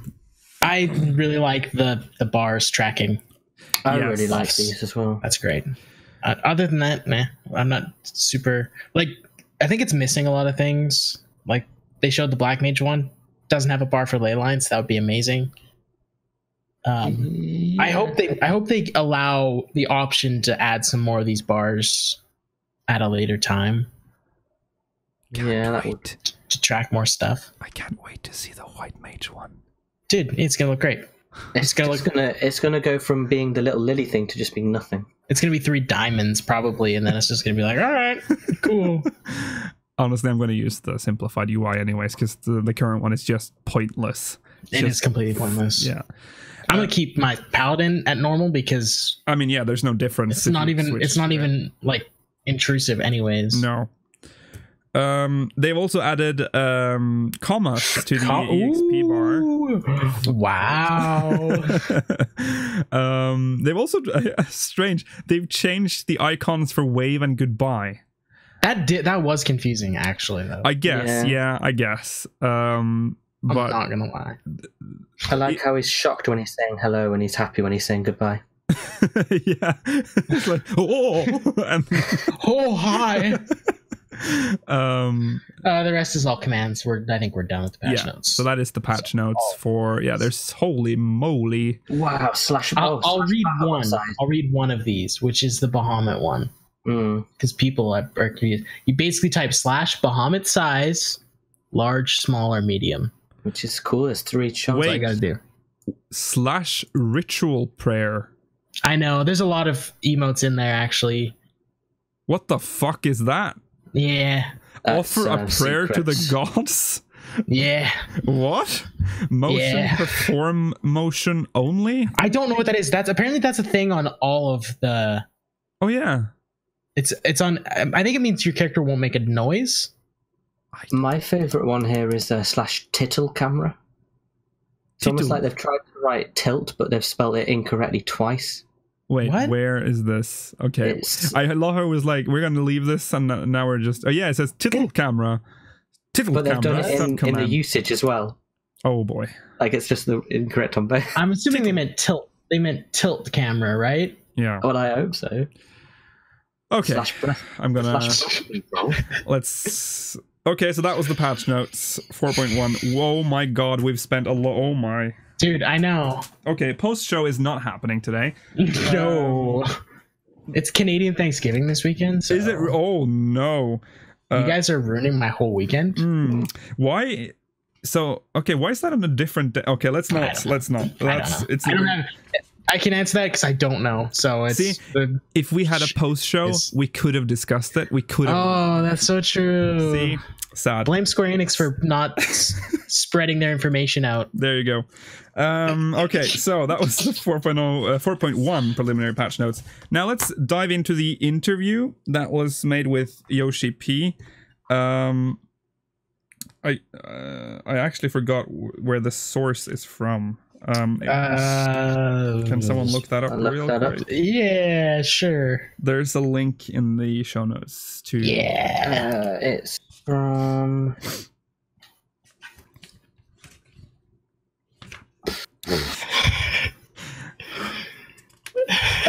Famitsu.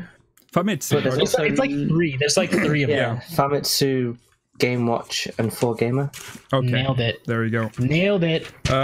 So in this pretty long interview, we get a lot of more in-depth information. Pretty long? It's like 15 pages, dude. It's very, very long, but thankfully, it's ridiculous. Some of it has been covered already, so we can skip through it. But the patch notes offered very little information about Return to Ivalice, and Yoshi-P did give us some extra info there. The rewards will be left side gear and no accessories. You'll be able to obtain 1 item per week, which you can trade for items such as this menu. 2 of the bosses, this menu. They'll go all out with Final Fantasy Tactics and Final Fantasy XII elements. They put a lot of effort into the battle with a ton of new mechanics. I like that. The difficulty will be around the same as the usual Alliance raids, and Vieras will not show up, at least not in patch 4.1. Good. Even if he's had their little brackets in just to try and tease people, good. We have not explored all of Heidelin, so Bangas might be living somewhere we have not visited yet. The New World. Is this... Well, no. Well, I guess, maybe. Well, okay. I'm trying to not ramble because I could talk about all this stuff for so long. Basically, there's a lot of people who are thinking that... So in the lore book, it says Mammal Jaw don't all look like that. They look drastically different, like tribe to tribe. A lot of people have gone, okay, well, maybe the Banga are just a Mammal Jaw. Simple. It makes more sense if you look up the if you look up the lore book entry for Mammal Jaw. It makes a lot of sense, actually. Yeah, I don't know. Yeah, it's a cool thing to keep in mind if it's true or not. Yeah. Where were we? Yes, from a Game Watch. Wait, what? Really? Oh yeah, and then there was a Q&A about Return to Ivalice as well. I'm sure the keyword Ivalice will attract players outside of Final Fantasy XIV to give Final Fantasy XIV a try. Yoshi-P then answers, the main visual art has Delita and Ramsa included, so I hope people think, what's going on here? What is Ivalice like? It has Delita and Ramusa. Ramusa! What's going on here? What is Ivalice like in the world of Final Fantasy XIV? Or what is the War of the Lions? Are stories that Matsuno, is that Woolhead, is writing now, and I can already see how players will react and interpret it. So the more of Matsuno fan you are, the more exciting it should be.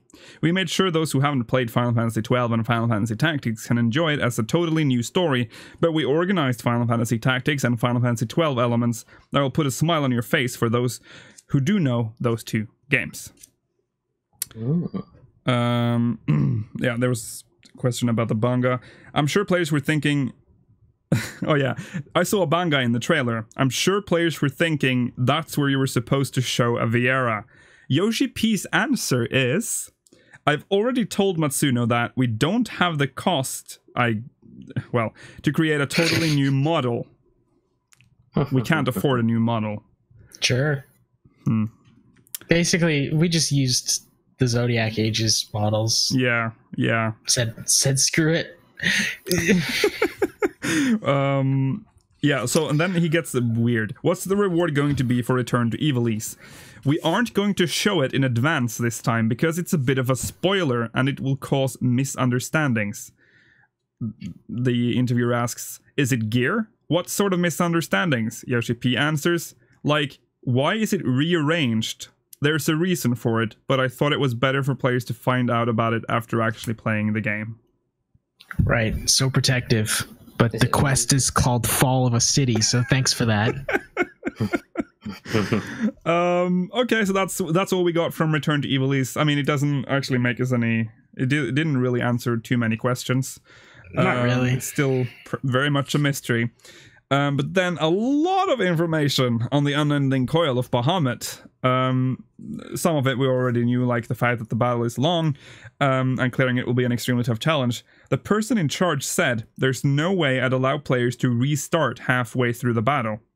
Good. This made me happy, very happy. They made each phase transition clear, so there's a sense of accomplishment of gradually moving forward, but there is also a lot of fatigue involved. Isn't that just your favorite buzzword when it comes to a raid? Fatigue. Expect fatigue. You'll be tired. You'll beg for your mother afterwards. The fight. I should be. It's true. I agree. The fight is basically about dealing with mechanics. Surprise! But there's a rather strict DPS check at the start. That's really interesting to me because the gear isn't changing, so it's just gonna be basically a min-maxing DPS check. Yeah. Like how hard us back. Right? Yeah. Like how. I mean, they're basically going to require tanks to be in DPS stance and healers to be DPSing if that's going to be the case. Because if not, then I wouldn't say it's any more of an extreme DPS check than the rest. But yeah, that's interesting. It is. I wonder how tight it's actually going to be. Yeah. The Twister Dive isn't some sort of special mechanic, and it shows up numerous times as a base mechanic. Oh dear. A lot of randomness is involved, and every player needs to be able to deal with each and every mechanic they are in charge of, assigned to by the fight. So, I mean, it seems like it's going to be random as well, so it's not going to be like a clean-cut Titan fight where like each phase is... It's just so much better. Especially black mages might have a hard time in the early stages. Probably during the learning process. The reason they decided to implement Ultimate is because the average player skills of those long-time players have increased, and players have had less of an opportunity to go through the dancing experience. Note, he uses the term, that's a lot of I's and K's, kirimai here, which is a type of Japanese dance and also metaphor to be rushed off your feet. How dare you mispronounce that? Kirimai! Kirimai! Well, now you're just racist. I'm just kidding. I'm just messing with you. Back in the planning stages, they were having trouble deciding to choose Titan or Bahamut for the ultimate fight.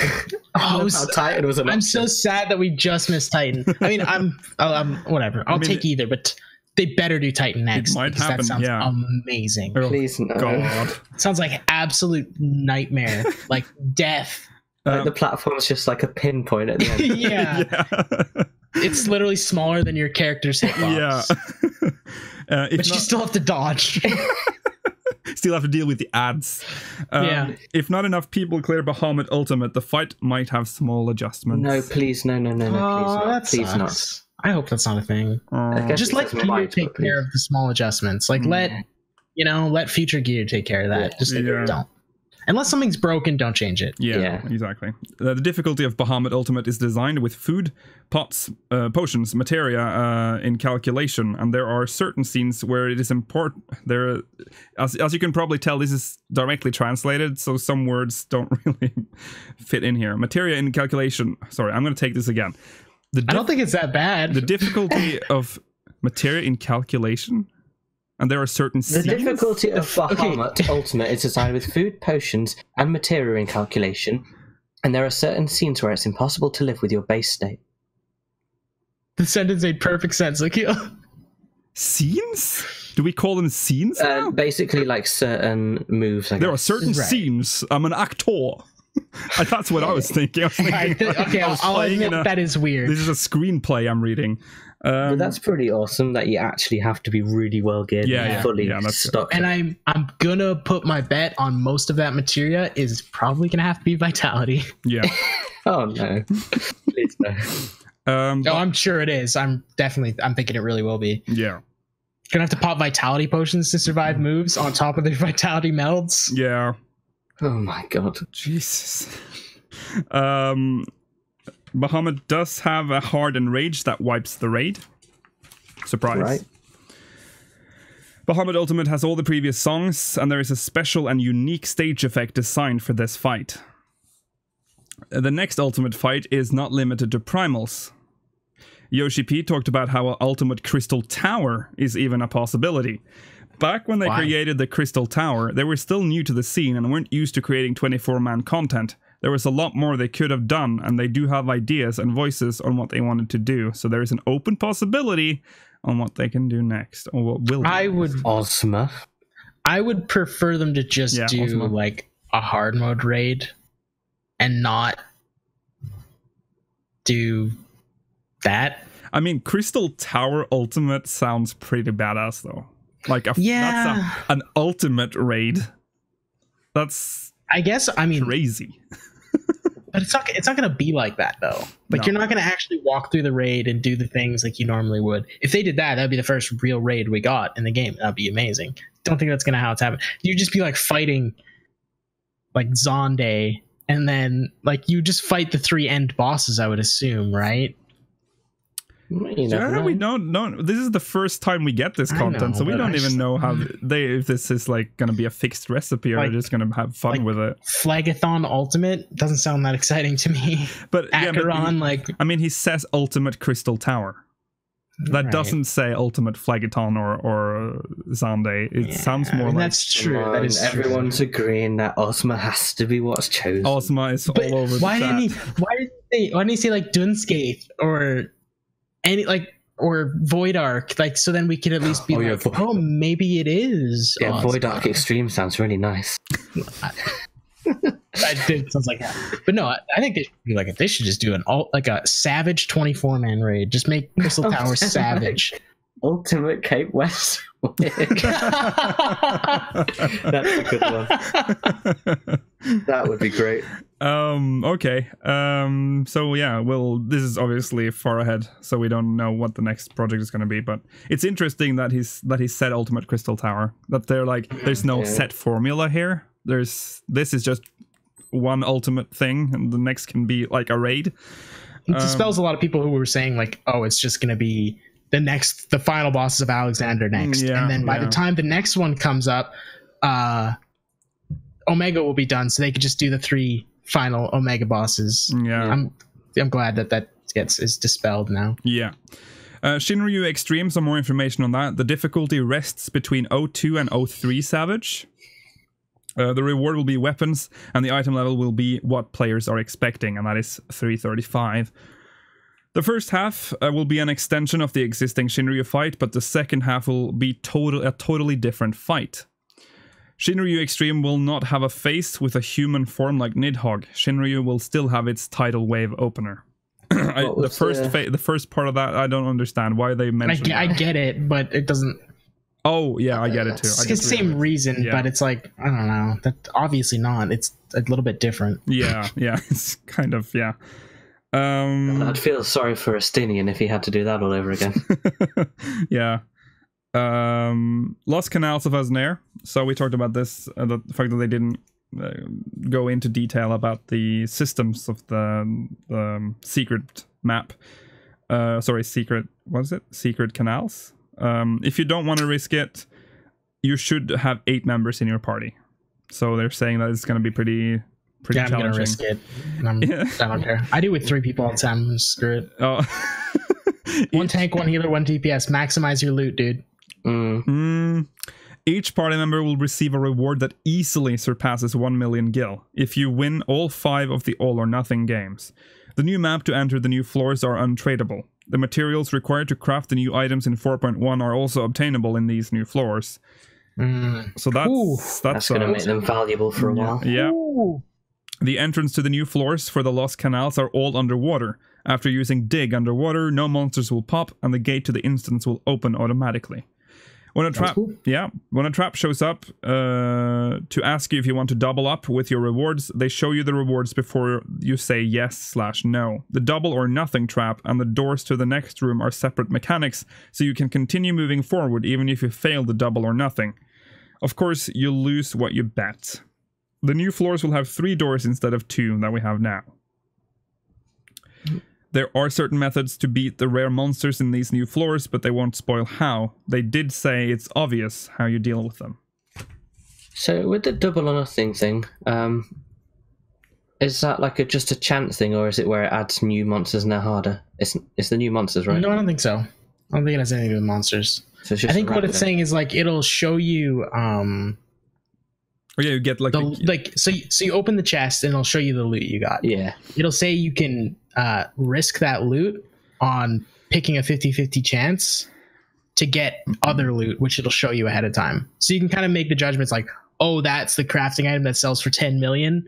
This is only a 50k item. I can gamble it to see if I get the better thing. So yeah, that sounds pretty cool. You can get filthy rich if you do this a lot. Oh, I will. Gotta make up for that materia somehow. Yeah, true. Some more information on Rival Wings. You can participate from level 30, just like with any other PvP content right now. Can you still do that with? Can you do that with Frontline as well? Mm-hmm. Okay, so absolutely. So everything is level 30. You'll always be matched up as a 24-man team, assuming there's no 8v8s like Frontlines. Oh, there's no 8v8s like Frontlines. The game will begin either way, even if someone withdraws during the queue pop, and the game will look for a replacement. So that's just like Frontlines. Usual stuff. There are 3 types of goblin robots, and each of them have characteristics. There is no time limit for riding these robots, so once you're in for the whole game. That's kind of amazing. Yeah. One game is aimed to last for approximately 20 minutes, and there are rewards that match that length. Note, probably talking about the amount of tomestones you receive. Yeah. So you get... So you're saying... Because it's a longer match, right? I'm going to get the same amount of tomestones from like Expert as I do for this? That would have been... About 20 maybe. That would be amazing. That would be really good, yeah.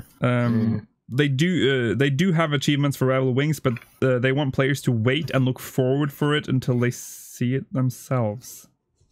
Thanks. Okay. The Feast. Their main focus for PvP is the Feast, so the addition of new content like Rival Wings will not make job balancing complicated in any way.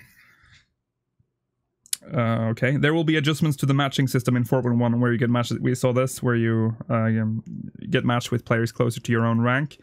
The alt character problem is very difficult to solve, but after they implement the team registration system in the future, they do think the amount of alts will decrease. I love how they... What? Does this mean they're going to add something like arena teams in WoW? Maybe? Because that was kind of just... It was a bit fluff, but I really liked it for some reason. With the team registration system they are adding in the future, they are considering implementing a rule where your ratings decline after not playing for a certain amount of time. Dude, that is so needed. It's not... That's why PvP is dead right now. Yeah. It's like you get to Platinum and then you never play again. Get the Diamond, you never play again. You just log off and go home. Get to Bronze and never play again. Yeah, exactly. It's so stupid. The Perform feature. You will only be able to use the harp in 4.15. The Perform feature will have 3 octaves. They deliberately made it so you cannot macro songs. We'll find a way. I mean... I got keyboard macros, I'm fine. Yeah, exactly. That's... obviously. Instruments such as flutes that already have animations created for bards will be added as soon as possible. Future updates to this feature will include adding new timbres, tones, and adding effects to the animation when you control your character during your performance. Okay. I think that one's broken. Covered. This one's all been covered as well, I think. It says GC Squadrons, and then it's in the next then page. It just goes to Scholars, B2 broken. No, it's there. You missed there's a page that's been missing. Okay. It's the Grand Company Squadrons as we covered in the... I've somehow notes. put them in the wrong order. Okay, so yeah, that's fine. Now, this is what I wanted to talk about. So much that I've marked it in red in the notes. Oh. Yeah. All the relic weapon type of content will be mashed up in Eureka. Regarding Eureka, the content itself will have a leveling type of concept. Edit, additional info from the Famitsu interview. Eureka is not content that was created for the relic weapons alone. It's the other way around, where the new type of gameplay comes with the weapon upgrading content. Eureka is a type of content where we want to send off players who enjoy gradually developing / building on their characters. Eureka is nothing like Palace of the Dead. It's an instanced zone. Did anyone think it was like Palace of the Dead? Yeah, no, but they should have said it's nothing like Eureka, like the diadem. Nobody's comparing it to Palace of the Dead, I don't think. Yeah, no. Why is it it's an instanced zone, but it can hold a large amount of players, and you can gather members through shouts. You can enjoy it with a crowd of players, and it's also created so you can play alone. However, the leveling process will be exhausting. How is this pitching content to players? It's going to be exhausting. The ultimate fight is going to be, there's a lot of fatigue involved, and the leveling process in Eureka is going to be exhausting. So please look forward to that. Brand new content, guys. Dude, they love the word fatigue, don't they? Yeah, they do. Fatigue patch. Yeah, I'm worried now. Just give me just do what Mela says and allow you to get some tomestones in there. Yeah. And I don't care what they do. Yeah. I'll grind for a relic. Cap my tomes in something solo. I'll do it. Brilliant. Or just like even with a group of friends, go mess around, work on your relic for a few hours, get some tomes, you know? Yeah. If it's gonna be that much of a bore or painful like they're seeming to make it sound, I mean, give me some stuffs. I'm fine with it. It's a relic weapon. I mean, I don't really. I think at this point there. Yeah. What? Go ahead. This really worries me because he's saying it's nothing like Palace of the Dead, which first of all, I don't think anyone has asked. Like, no one has said that. It's like he's trying to avoid saying the diadem. And then he follows it up with an instanced zone. And then he says, no, but it can hold a large amount of players. So could the diadem. And you can gather members through shouts, as if that's like a big deal. I'm just saying, like, it's a free, like, you can invite. Yeah, but you could do that in the diadem too. No, couldn't you? You couldn't you not add members to your party? You could shout though. You could definitely shout. You could shout to each other, but you couldn't. No, you couldn't. Like, you couldn't go in by yourself and then recruit a party afterwards.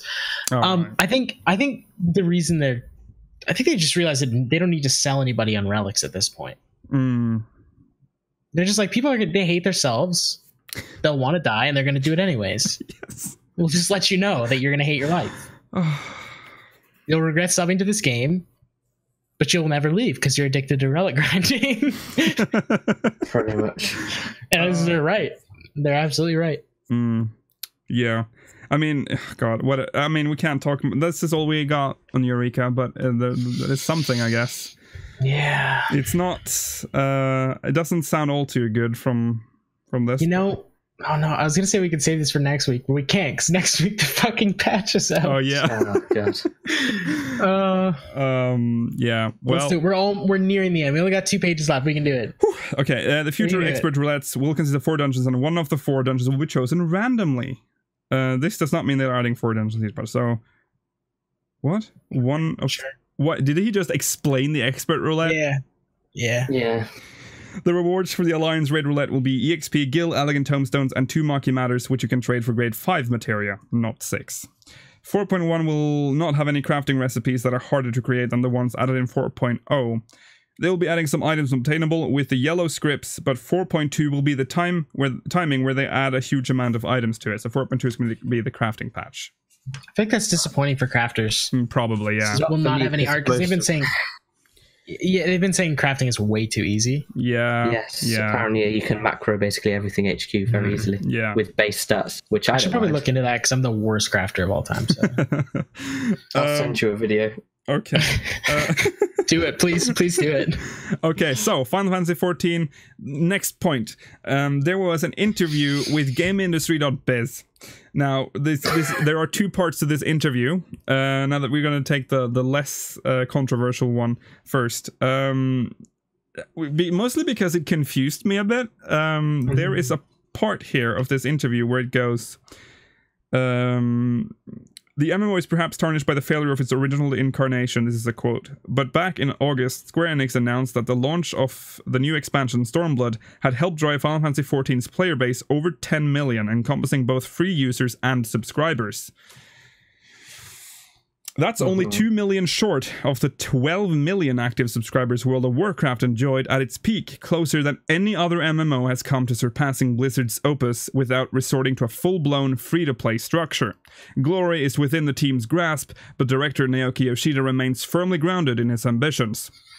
Quote from Yoshida, "That's much higher and further away to reach," he tells GameIndustry.biz. "We respect Blizzard and we do of course want to catch them up, but we want to take it one step at a time. We don't think we're at that point just yet." Like WoW and pretty much any remaining premium MMO, Final Fantasy does have a free trial, and Yoshida reiterates that the 10 million achievement encompasses those accounts as well. While he is unable to detail the split between paying and non-paying users, he is proud to say that our active subscribers is the largest it's ever been. So he basically says it's not 10 million right after saying that. It's weird because we're not at 10 million active subscribers. Are you mental? I know. It's but I've seen people take this interview and they're like slamming it on the desk and like, Final Fantasy XIV is the biggest MMO in the world right now. It's bigger than WoW right now, and it's so wrong. Like literally we would have more active players than WoW does right now. Yeah. Because 12 million is their peak. Yeah. What on earth, like it was 10 million accounts made, and they misinterpreted that as... It's so strange because Yoshi-P is clearly cornered here because I think maybe the interviewer is a little bit uninformed on what the number actually means, which I don't really blame him, because there's a lot of like uncertainty when an MMO announces numbers, because it's like, oh, they only pick the numbers that makes them look good. Well, and there was things like celebrating 10 million, you know, like all the same, like the Mog Station sales stuff, it just said celebrating 10 million, and it's like, I think it says like 10 million adventurers. It's like something like that. Yeah. I can't believe that this is... But it was very sensationalized in this interview. Like, this is the biggest MMO out there right now, and it's the hottest shit. I mean, and then right after he says, we want to catch up. If they were at 10 million, they would have caught up and surpassed. So, yeah, he's kind of just saying that he doesn't want to tell, I guess it's just trying to be polite to the interviewer, like not telling him that he's wrong. But I mean, they do put a lot of emphasis on the free players. He also talked about wanting to lift the level cap for trial accounts to 50 with the next expansion, which is going to be insane, because that we would have like the Binding Coil would be reborn, like it would be active again. We would have free trial raid groups. I assume that wouldn't give you access to any of the post patches. Well, that's a good I assume it would just let you like beat, might not even let you beat like Praetorium. It should just stop you right in front of Praetorium. Yeah, I want to play the game. It's still a decent amount of content. You get up to Ultima Weapons, that the cutscene before Ultima Weapon, and then they're like, get out. Yeah. He also said that in the interview, because their sub numbers are, that we have to point that out though, the sub numbers have never been this high since not even since the Realm Reborn, so that is good. And Yoshi-P says that he thought a lot of it could be because of the free trial, because they stop you at a level where it's like you really want to know more. It's just at like you've just got your second job ability. The main story is sort of starting to take shape finally, and then it just stops, and it makes it easier for you to go like, oh, fuck, okay, I'm too invested now. So I guess that puts us in... We're segueing into the other part of this, because it gets us to a very dark tone, but we'll get to this. So here it goes. Even without knowing exact numbers, a growing user base of paying subscribers is no small feat in this day and age. With so many free-to-play options available, convincing MMO users to invest in their adventures is becoming tougher, a challenge Yoshida recognizes all too well. Quote, "You never know what you're going to do the following month," he says. "Everyone has a busy schedule. You never know how much game time you can put into the following 30 days, but we're asking for our customers to pay for those 30 days in advance, so it is something that is an obstacle. The hurdle is pretty high." He talks about the free trial, as I talked about, and how he wanted to expand it. It's a strategy that clearly continues to work. Few MMOs today are able to justify a subscription model, in players' minds at least, but the quality of 14 and the prestige of the Final Fantasy franchise makes this model the most appropriate to Yoshida and indeed Square Enix. Now, this is the quote that's been going viral. That being said, if 80 or 90% of our players are demanding we go free to play, then we might need to look at shifting our business model, he says. But we would also need to change our game design to match that business model. It all depends on what the game design should be based on, what our players' needs are. So, before we get into what he actually meant here and all that, let's play with the idea that 14 has decided to go free to play. First of all, is it possible?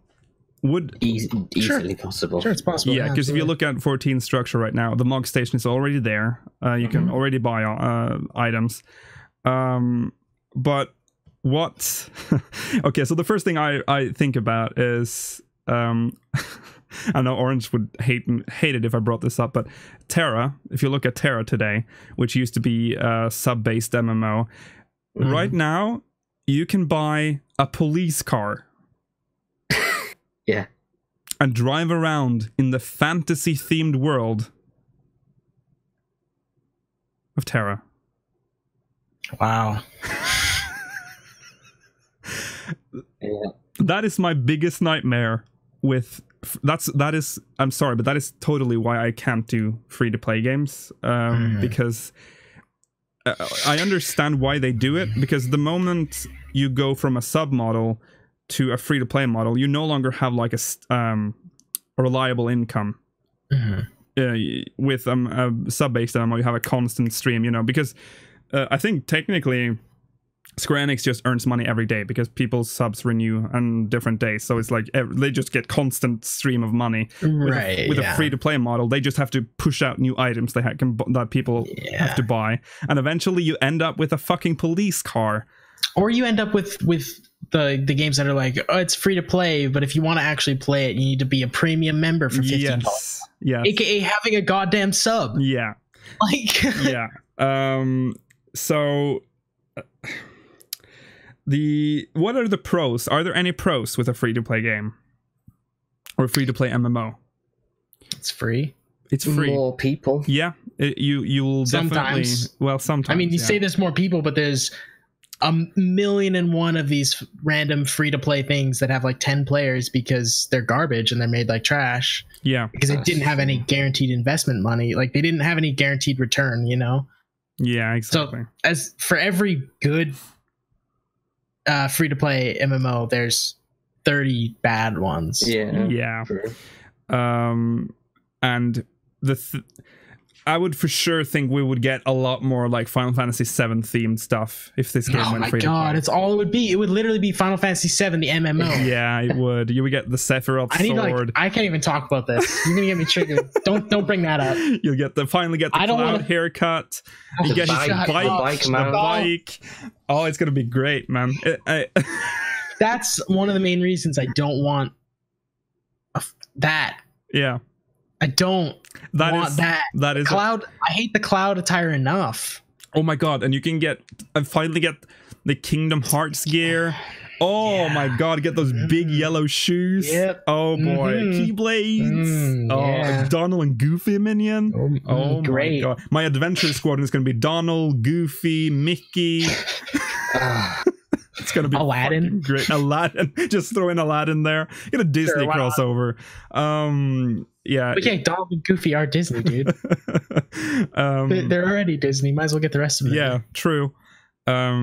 Yeah, there's also the thing about like how the market would work in a free-to-play model. They would probably usually broken. Yeah, probably very broken, especially if it's in the structure that it is now. Because I would think a lot of stuff would become obsolete because people would just buy stuff off the Mog Station. I would believe they finally actually got like an in-game Mog Station overlay though, so that's a positive.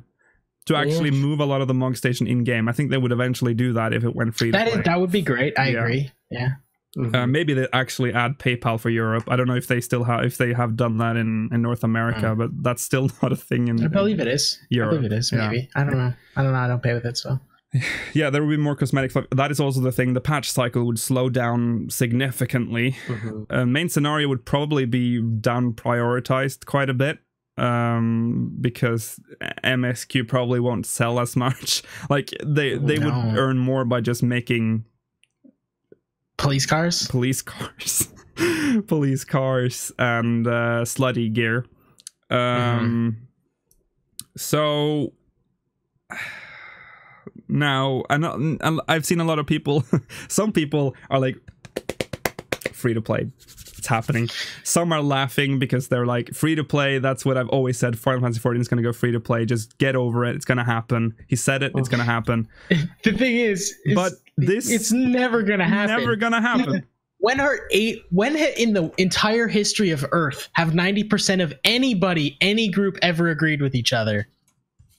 Not going to happen. This is impossible. This is just Yoshi-P being afraid to say no. He didn't, like, just like he did with the fucking Nintendo Switch. He cannot say no because if, like, in a worst case scenario, it can come and bite him in the ass if they one day go free to play. So I think it's just like we keep all options available, but 80 to 90% of players would have to agree. That means 80. I mean, I have a very hard time to believe that would ever happen. If that ever happened, this channel closes day one. I will shut it all down. I am not covering a free-to-play Final Fantasy game. And we're not. I'm not gonna say it. I was about to say it, but yeah, we might as well have covered fucking a new empire. Yeah, we were thinking about the same thing. I have a feeling Mela was also thinking about that. Yeah. That's when my channel would start. Oh, good point. Speakers of a new empire.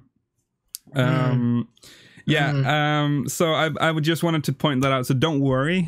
The fact that he brought it up is just because the interviewer asked him, and Yoshi-P just never says no to anything. To look at 11.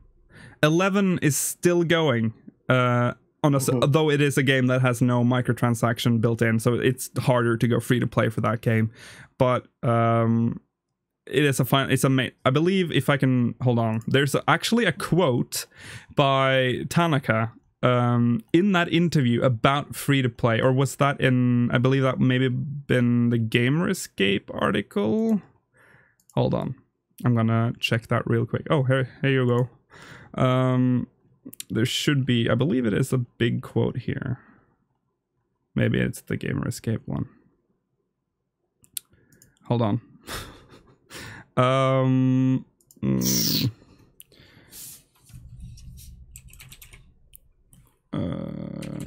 Free to play.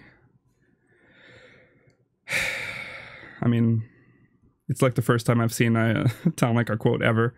Former Final Fantasy XIV producer Hiromichi Tanaka and former online producer Saji Sundi put it best when talking to 4Gamer in 2009 before the game's original release, and he said, Sundi acknowledges that micropayment-style MMORPGs are very popular at the moment.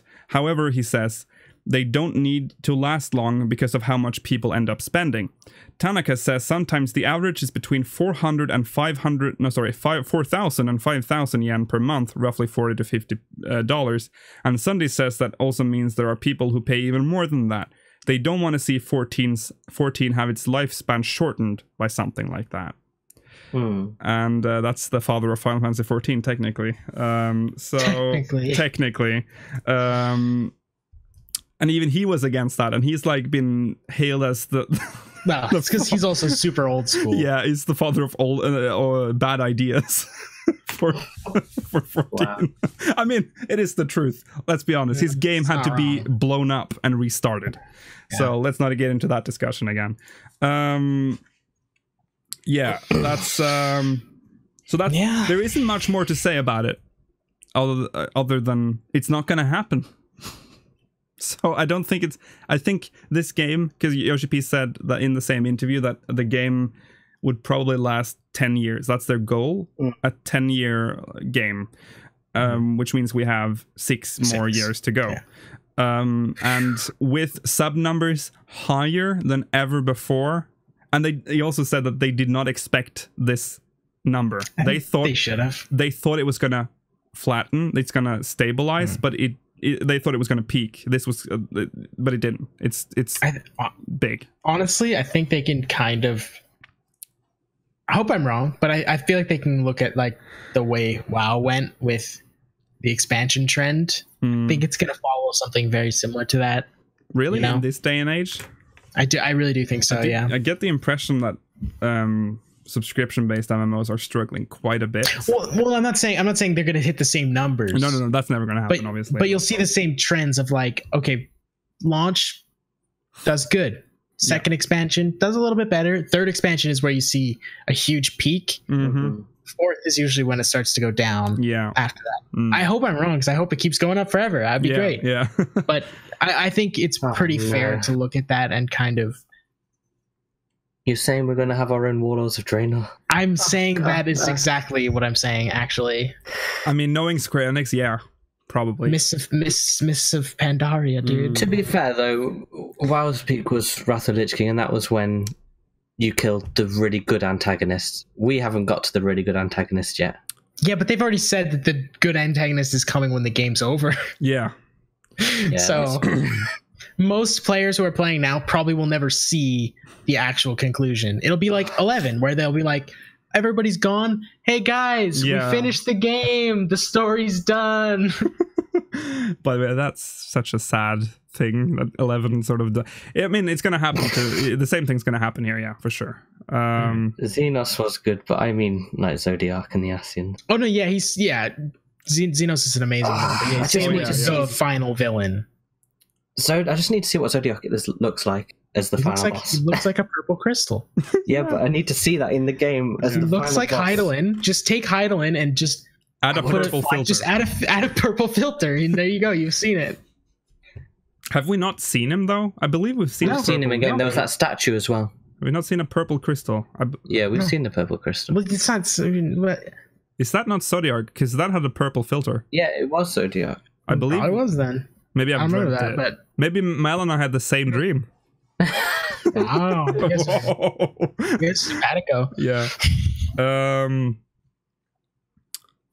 So yeah, I think we did see it after Ultima Weapon. Yeah. Yeah. Last antagonist, 60-foot tall 1.0 producer Tanaka. There you go. Oh that would have been legit funny. I'm kind of I'm going off here, but it would have been fun. I find it weird that there's like no reference to Tanaka in 1.0. I feel like in one of the Rising events they should have like a tiny nod. Oh no. Have him be one of the bugs. And then we squash him. Oh, I'm just kidding. I'm kidding. I'm trying to troll. I'm trolling for trolling. And then there's blood in the back. Yeah. Oh god. No, but yeah. Anyways, yeah. I guess that's it for the free to play discussion. He's the lead bug. Wow. His head on a barrel. No. Oh god. Just a bunch of glitchy barrels, and in the middle you have Tanaka. Oh boy. Bless him. Okay. We're gonna wrap up the main show. Maybe we can do the quick. No, let's not do that. We'll save it for next week. Yes. So, for those of you waiting for Remnants of a Realm, should be out by tomorrow for patrons and Thursday, I believe, for the general public or peasants. Because we've gone over time, there's not going to be a post show today. But fear not, it's going to be back next week, better than ever. And remember to follow us on Twitter, SpeakersXIV, facebook.com/SpeakersXIV. If you're watching this on YouTube, we're on Twitch at Speakers of Eidolon, and if you're watching this on Twitch, we're on YouTube at /SpeakersXIV. Support our show on patreon.com/SpeakersXIV, and that is all of the stuff you need to know. We'll be back next week. Also, please ignore, I think it's going to say post-show when I click the end screen button here, but that's not happening, so don't do it. Go home. Go home, go to bed. See you tomorrow. Not tomorrow. See you next week. Bye.